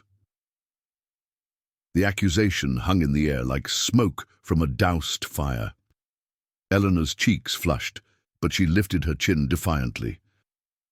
Your cynicism is unbecoming, Daniel. Sarah genuinely cares for you. She always has. Sarah cares for the Morrison fortune and the social position that comes with it, Daniel replied flatly, just as she cared enough to abandon me when she thought I might not be able to provide either. That kind of conditional affection isn't love, Aunt Eleanor. It's a business arrangement. Martha, who had been quietly observing from the doorway, finally stepped forward. Perhaps we should all sit down and discuss this like civilized people, she suggested diplomatically. This is a momentous decision, and it affects everyone in this room. Surely we can find some middle ground. There is no middle ground, Daniel said firmly. Either my family accepts my choice to marry Clara and build our life here, or they don't. I won't compromise on this, and I won't allow anyone to treat the woman I love as if she's somehow unworthy of respect. Clara squeezed his hand, grateful for his unwavering support, but also aware that his defiance was burning bridges that could never be rebuilt. Daniel, perhaps we should consider... No. His voice was gentle but implacable. Clara, I've spent 3 years trying to become someone I thought would be acceptable to other people. I won't spend the rest of my life doing the same thing. This is who I am. This is what I want. And if my family can't accept that, then they've made their choice just as clearly as I've made mine. Robert Morrison seemed to age a decade in the space of a heartbeat.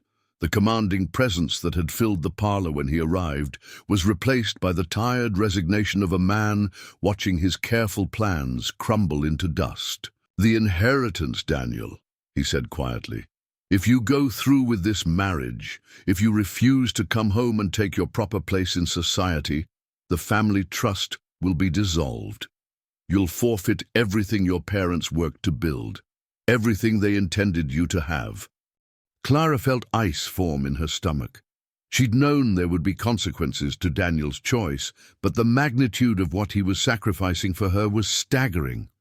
A fortune, a position in society, connections that could last generations, all of it thrown away for a disabled woman in a small town that most people had never heard of.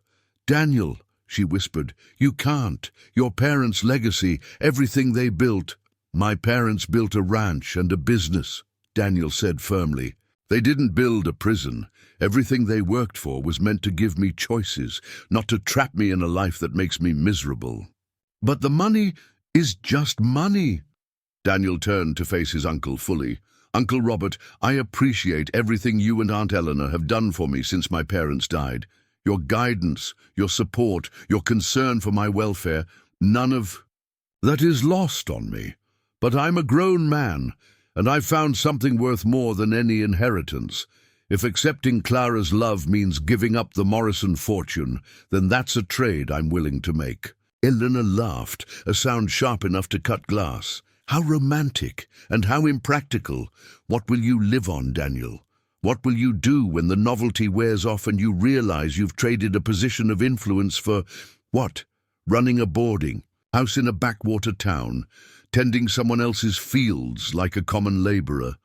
"I'll work," Daniel replied simply. "I'll buy land, build a farm, contribute something meaningful to this community. I have enough saved from the sale of my Colorado property to make a good start, and I have skills and experience that will serve me well." "And when you have children," Robert asked quietly, "when you need to provide for a family, educate your offspring, give them opportunities for advancement, what then?" Clara felt the conversation slipping away from her, becoming about her rather than including her. These people were discussing her future, her potential children, her worthiness to be Daniel's wife, as if she were a piece of property to be evaluated, rather than a person with thoughts and feelings of her own. "Excuse me," she said, her voice cutting through the family debate with surprising authority. "I believe you're all forgetting something important." The room fell silent, all eyes turning to her with various degrees of surprise and interest.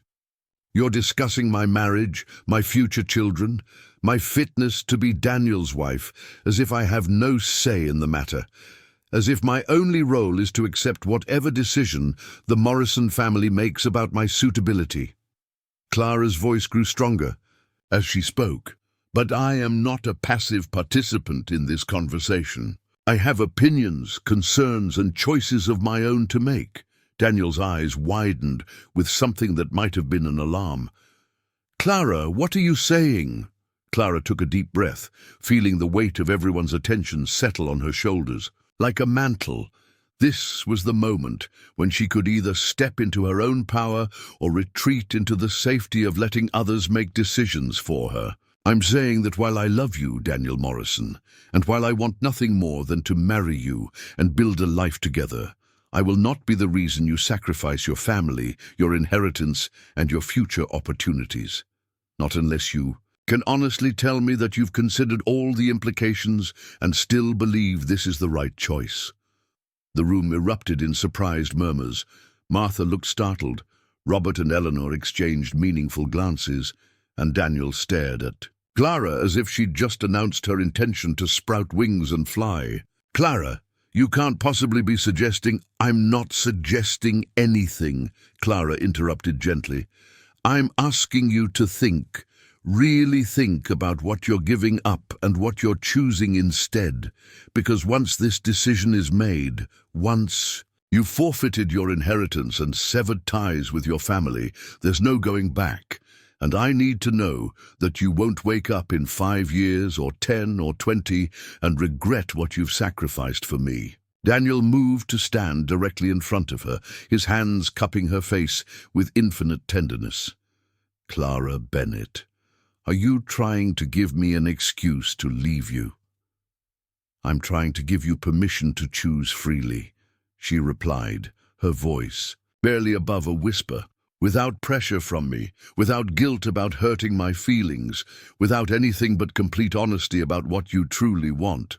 For a long moment, the only sound in the room was the rain against the windows and the ticking of Martha's grandfather clock. Daniel searched Clara's face as if memorizing every detail, his thumbs tracing gentle circles on her cheekbones. "You, beautiful, impossible woman," he murmured finally, "do you know what you're doing? I'm trying to do what's right, for both of us." Daniel was quiet for another heartbeat, then straightened and turned to address his uncle and aunt. "You want to know if I've truly considered what I'm giving up? You want to be sure this isn't some impulsive decision based on temporary infatuation?" Robert nodded eagerly, sensing an opening. "Exactly, my boy. We just want you to be absolutely certain." "Then let me be absolutely clear." Daniel's voice carried a finality that brooked no argument. "I spent 3 years searching for something I couldn't even name. I visited dozens of towns, met hundreds of people, looked at countless opportunities for investment and settlement. And in all that time, in all those places, I never once felt like I was home."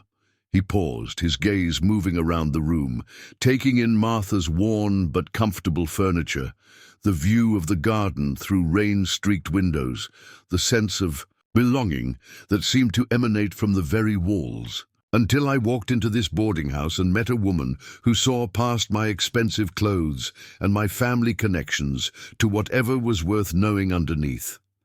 Until I found someone who challenged me to be better than I thought I could be, who made me want to build something meaningful rather than just inherit something impressive." Clara felt tears threatening again, but these were different from the tears of hurt and humiliation she'd shed earlier. These were tears of recognition, of finally understanding that she truly was seen and valued for who she was, rather than what she represented. "The inheritance you're so concerned about," Daniel continued, "is money my parents accumulated through hard work and smart business decisions. They would be the first to tell me that money without purpose is worthless. And they would understand that I've found my purpose here, with Clara, in this community that has welcomed me and given me the chance to contribute something real." Eleanor made one last desperate attempt. "But Daniel, surely you can see how limiting this choice will be. A small town, a simple life, no opportunity for advancement or influence." "Aunt Eleanor," Daniel interrupted gently, "I've had advancement and influence. I've had social position and financial security and all the privileges that come with the Morrison name, and none of it made me happy.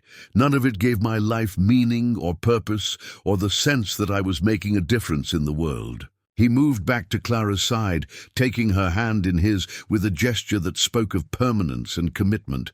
"But in 1 week, 1 week, with Clara, I felt more alive, more purposeful, more genuinely myself than I did in 28 years of being who I thought I was supposed to be." Robert Morrison sank into Martha's best armchair as if the weight of defeat had finally settled on his shoulders. "You won't reconsider? Not even if we gave you time to think it through, to visit Colorado one more time and see what you'd be leaving behind?" "Uncle Robert, I've had 3 years to think it through. I know exactly what I'm leaving behind, and I know exactly what I'm choosing instead. The only question now is whether my family can accept my decision and remain part of my life, or whether they'll choose to cut ties with me because I'm not following the path they planned." The silence that followed was heavy with finality. Clara could see Robert and Eleanor struggling with the realization that their mission had failed completely, that the nephew they'd come to reclaim was truly lost to them. Not through tragedy or mistake, but through a deliberate choice that they couldn't understand or support. Finally, Robert rose from his chair with the careful movements of an old man. Though he couldn't have been much past 50, I see that our journey here has been wasted, he said formally. You've made your choice, Daniel, and nothing we can say will change your mind. That's not entirely true, Daniel replied quietly. You could choose to support my decision. You could choose to welcome Clara into the family and celebrate the fact that I've found happiness. You could choose to maintain our relationship even if you don't understand my choices. Eleanor's laugh was bitter. Accept her? Celebrate? Daniel, you're asking us to pretend that this arrangement is something to be proud of, to smile and nod while you throw away everything your parents worked to give you. I'm asking you to trust that I'm old enough and wise enough to know my own mind, Daniel said steadily. And I'm asking you to treat the woman I love with basic human decency, regardless of your personal feelings about my decision. Robert collected his hat and gloves with the careful precision of a man holding himself together through sheer will. I'm afraid we can't do that, nephew. We can't pretend to approve of a choice that we believe will ruin your life. And we can't stand by and watch you destroy the legacy your parents died building. Then you've made your choice, Daniel said sadly, just as I've made mine. Eleanor moved toward the door without another glance at Clara, but Robert paused on the threshold. The inheritance will be dissolved within the month, he said quietly. The land will be sold, the investments liquidated. There will be nothing left for you to claim should you ever change your mind. I understand. Do you? Do you truly understand what you're giving up for? Robert's gaze flicked briefly to Clara, and she saw a flash of something that might have been pity. For this, Daniel's arm tightened around Clara's waist. I understand that I'm giving up money and social position for love and purpose and the chance to build something meaningful with my own hands. If you can't see the value in that trade, Uncle Robert, then perhaps we truly have nothing more to discuss. Robert nodded once, a gesture of finality and farewell. Goodbye, Daniel. I hope you don't come to regret this decision. And then they were gone, leaving behind only the sound of carriage wheels on wet gravel and the echo of bridges burning beyond repair. Martha was the first to break the silence that followed their departure. Well, she said with forced brightness, I suppose that settles that. Shall I put on some fresh tea? This has been rather an eventful morning. Clara and Daniel remained in the middle of the parlour, still holding each other, both seemingly stunned by the speed with which their world had changed. The rain continued its steady rhythm against the windows, washing the town clean, while inside, the implications of their choice began to settle around them like furniture in a newly empty room. Are you all right? Clara asked finally, searching Daniel's face for signs of doubt or regret. Daniel was quiet for a long moment, his eyes distant, as if he were calculating the true cost of his defiance. Then he smiled. Not the polite social expression she'd seen him use with other people, but the genuine warmth he reserved for her alone. I'm perfect, he said simply. For the first time in my adult life, I'm exactly where I'm supposed to be, with exactly the person I'm supposed to be with. My uncle was wrong about one thing. I'm not giving up my legacy, I'm claiming it, just not the one he had in mind. Clara felt something settle in her chest, a peace she'd never quite managed to achieve before this moment. They would face challenges, certainly. There would be difficulties and setbacks and times when the sacrifice Daniel had made would feel impossibly heavy. But they would face those challenges together, as equals, as partners who had chosen each other freely and completely. So, she said, managing a smile despite the emotional exhaustion of the morning, I believe you mentioned something about a proposal earlier. Something about wanting to marry me. Daniel's answering grin was brilliant enough to light the storm-darkened room. Miss Clara Bennett, would you do me the extraordinary honor of becoming my wife? With the understanding that I come to you with nothing but my love, my determination to build something worthwhile, and the complete conviction that you are worth every sacrifice I've ever made or ever will make." "Mr. Daniel Morrison," Clara replied solemnly, "I would be delighted to accept your proposal, with the understanding that I come to you with a boarding house, a twisted leg, and the complete conviction that together we can build something more valuable than any inheritance." And as Daniel swept her into another spinning embrace, both of them laughing, despite the magnitude of what they'd just committed to, Clara felt the last of her old fears finally wash away with the autumn rain.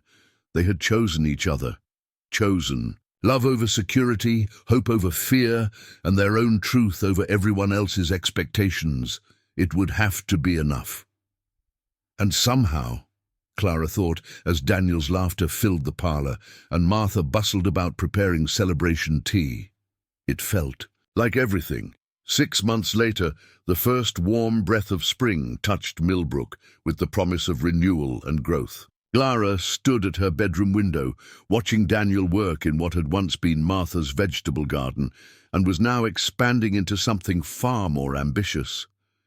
He'd been out there since dawn, his shirt sleeves rolled up despite the morning chill, turning soil that would soon hold the seeds of their shared future.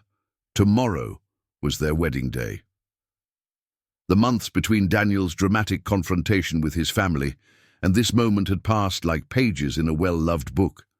Some chapters difficult, others filled with unexpected joy, all of them leading inexorably toward this new beginning. The town had eventually settled into acceptance of their unusual courtship, though Clara suspected the novelty of their romance would provide gossip material for years to come.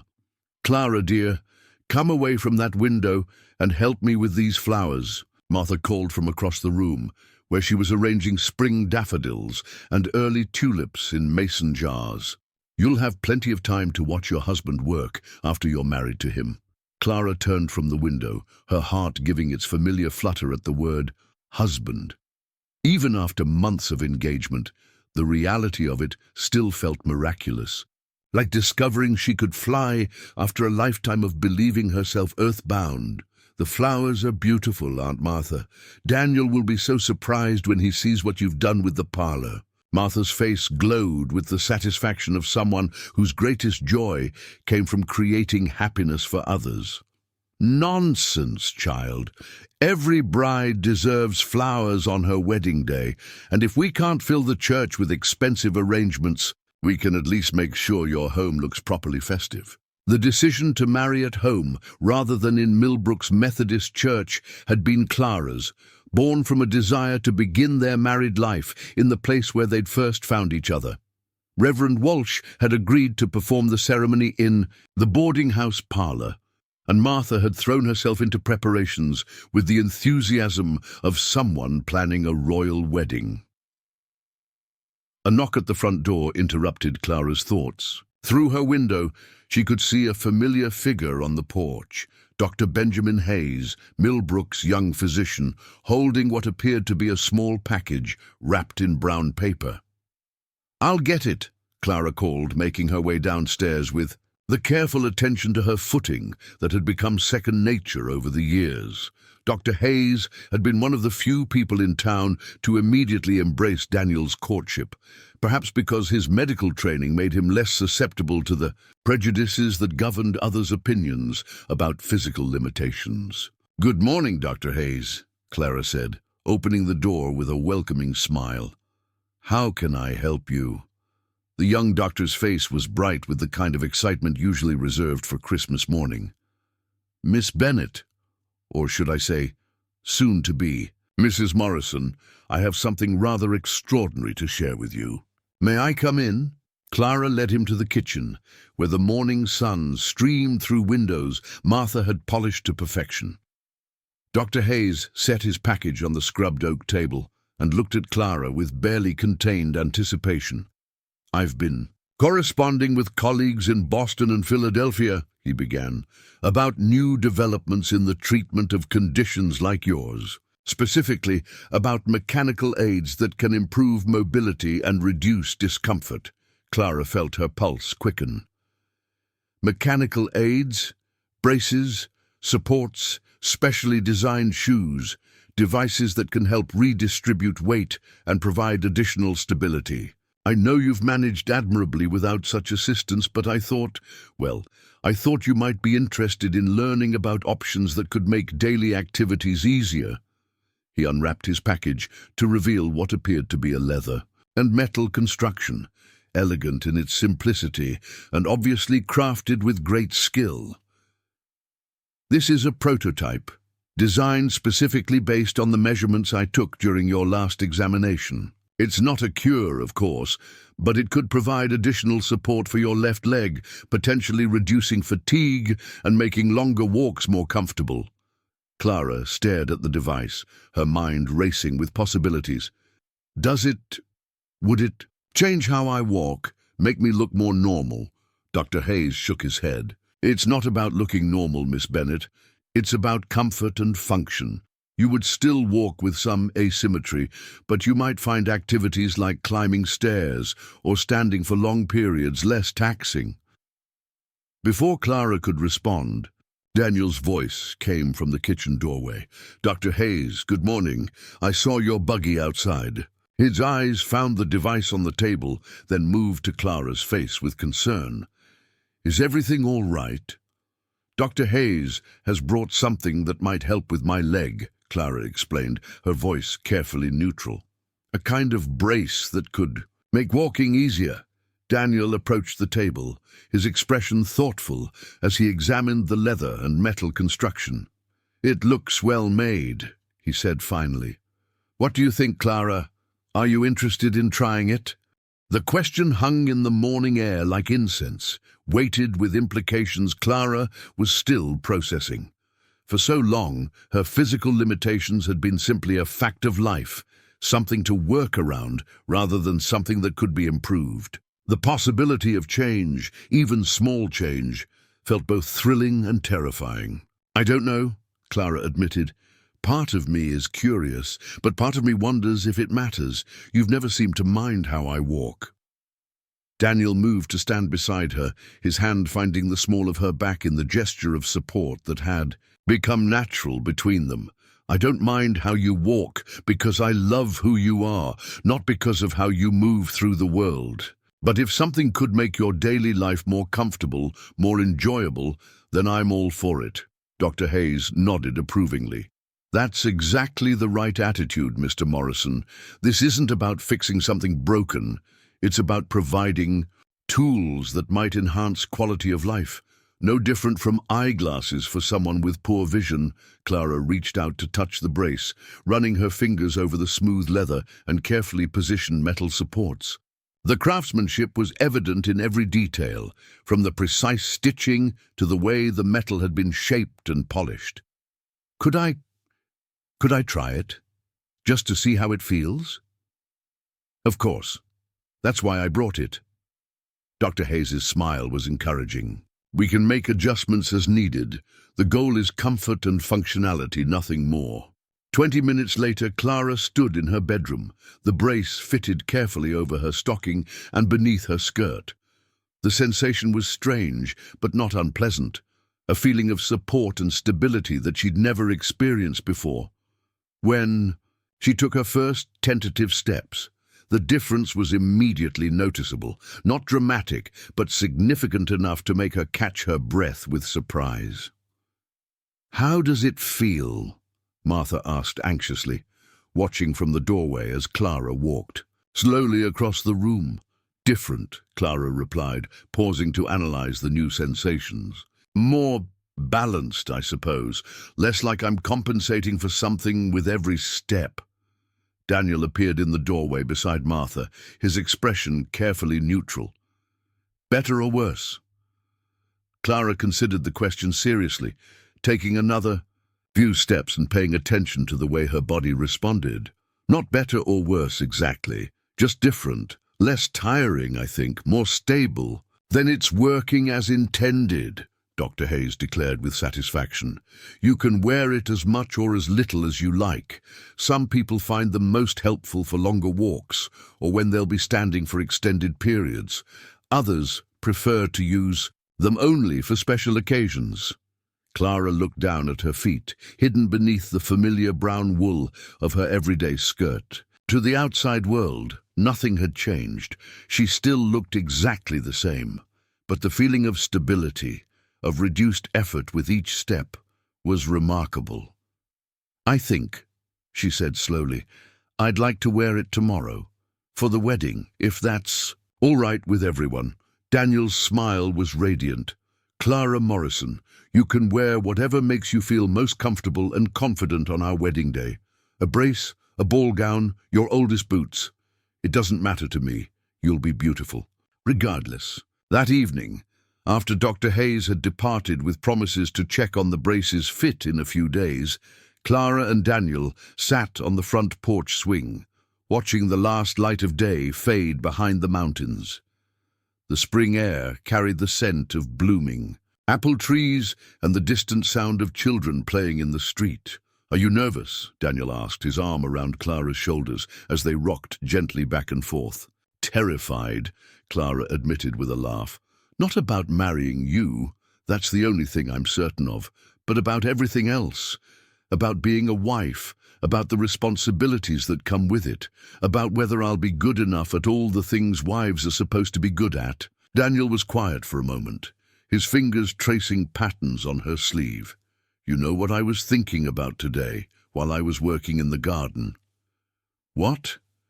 "About how different my life is now from what I thought it would be 6 months ago. How I was drifting, looking for something I couldn't even name, and how finding you changed everything." He paused, his voice growing softer. "I was thinking about how the best things in life aren't the ones we plan for or expect. They're the ones that surprise us, that challenge us to become better than we thought we could be." Clara turned in his arms to study his face in the fading light. "Do you ever regret it? The inheritance, your family, the life you gave up in Colorado?" "Never." Daniel's response was immediate and certain.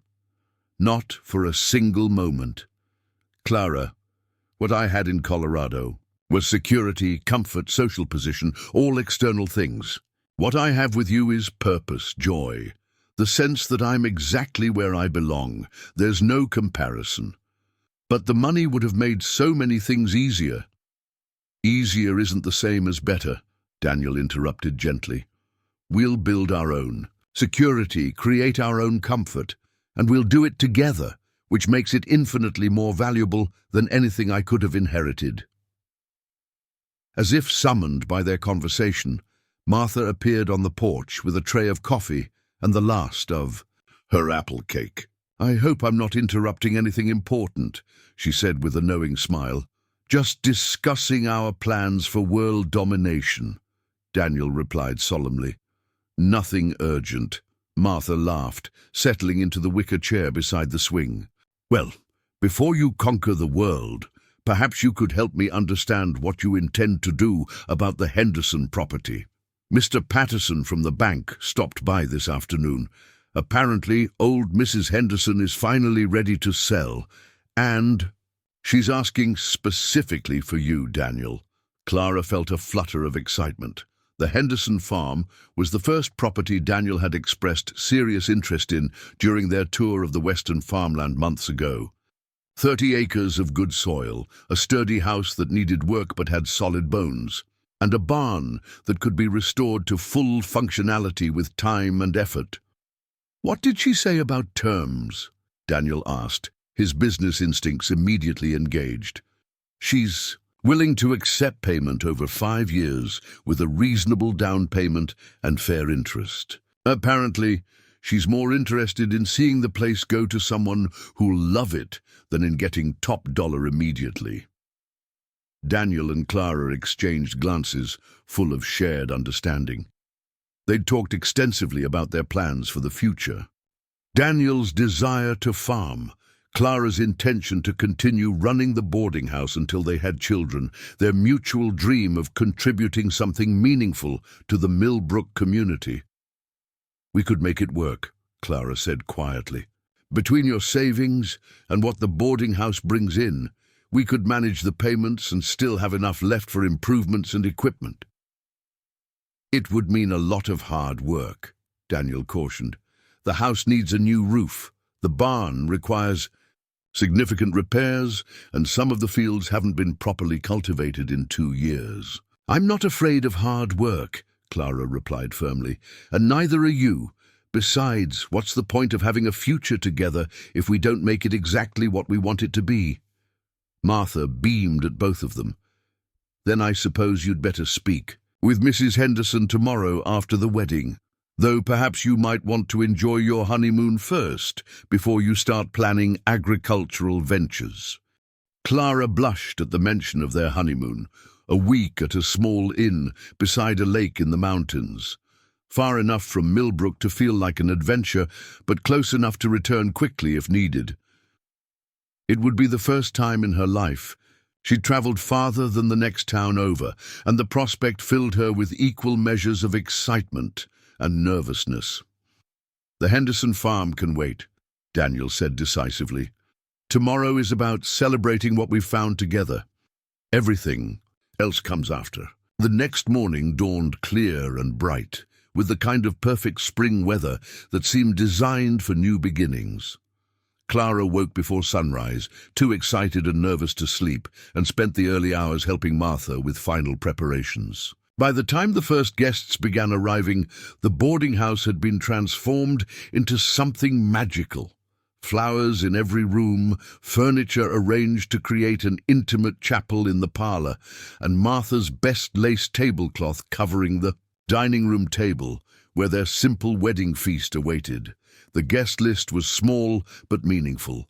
Dr. Hayes and his wife, the Pattersons from the bank, young Billy Murphy and his parents, and a handful of other families who had come to accept and even celebrate the unusual romance that had blossomed in their midst. Notably absent were Mrs. Abernathy and her coterie of disapproving gossips, though Clara found their absence more of a relief than a disappointment.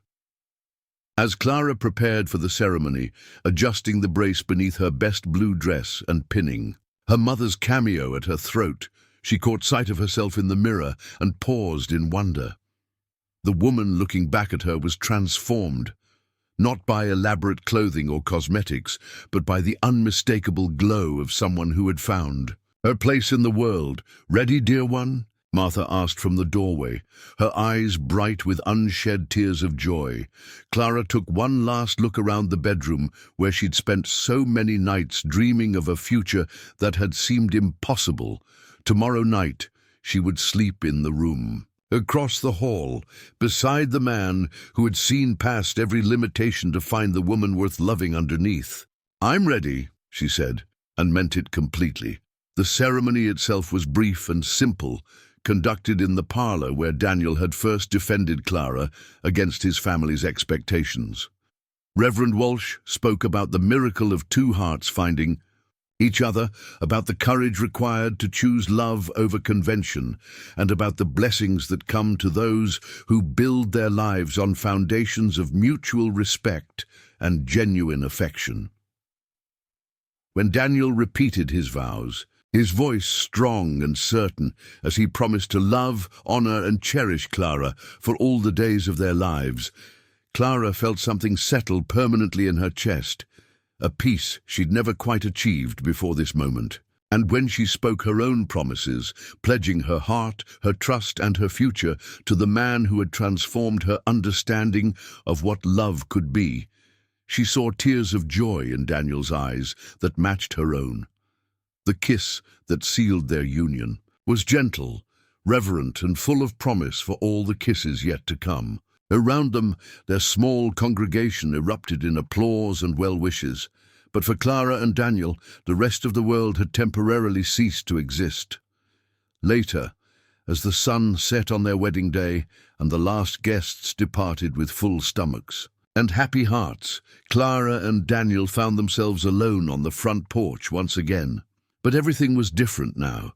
They were husband and wife, partners in the truest sense, ready to face whatever challenges and joys the future might bring. "So, Mrs. Morrison," Daniel said, testing out her new name with obvious pleasure, "what shall we do with the rest of our lives?"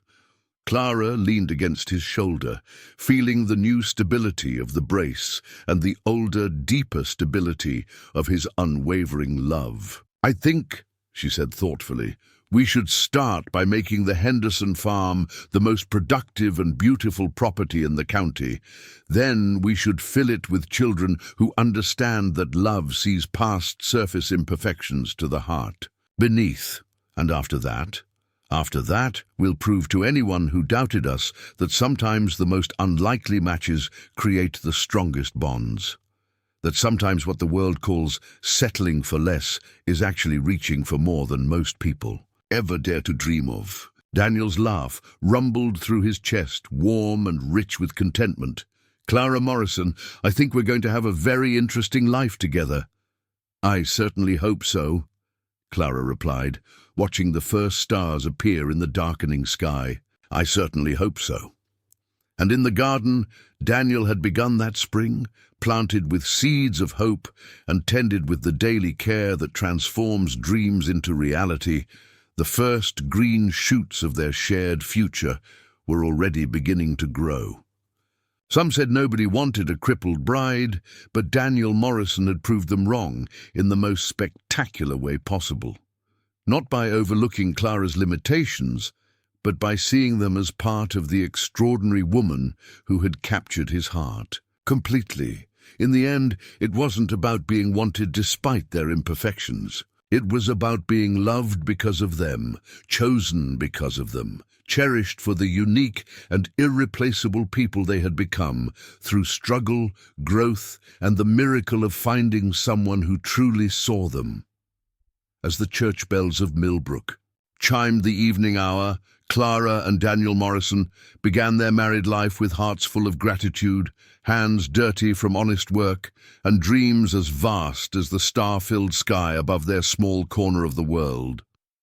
They had found each other, chosen each other, and proved that love, real love, was indeed worth every sacrifice, every risk, and every moment of courage it took to claim it.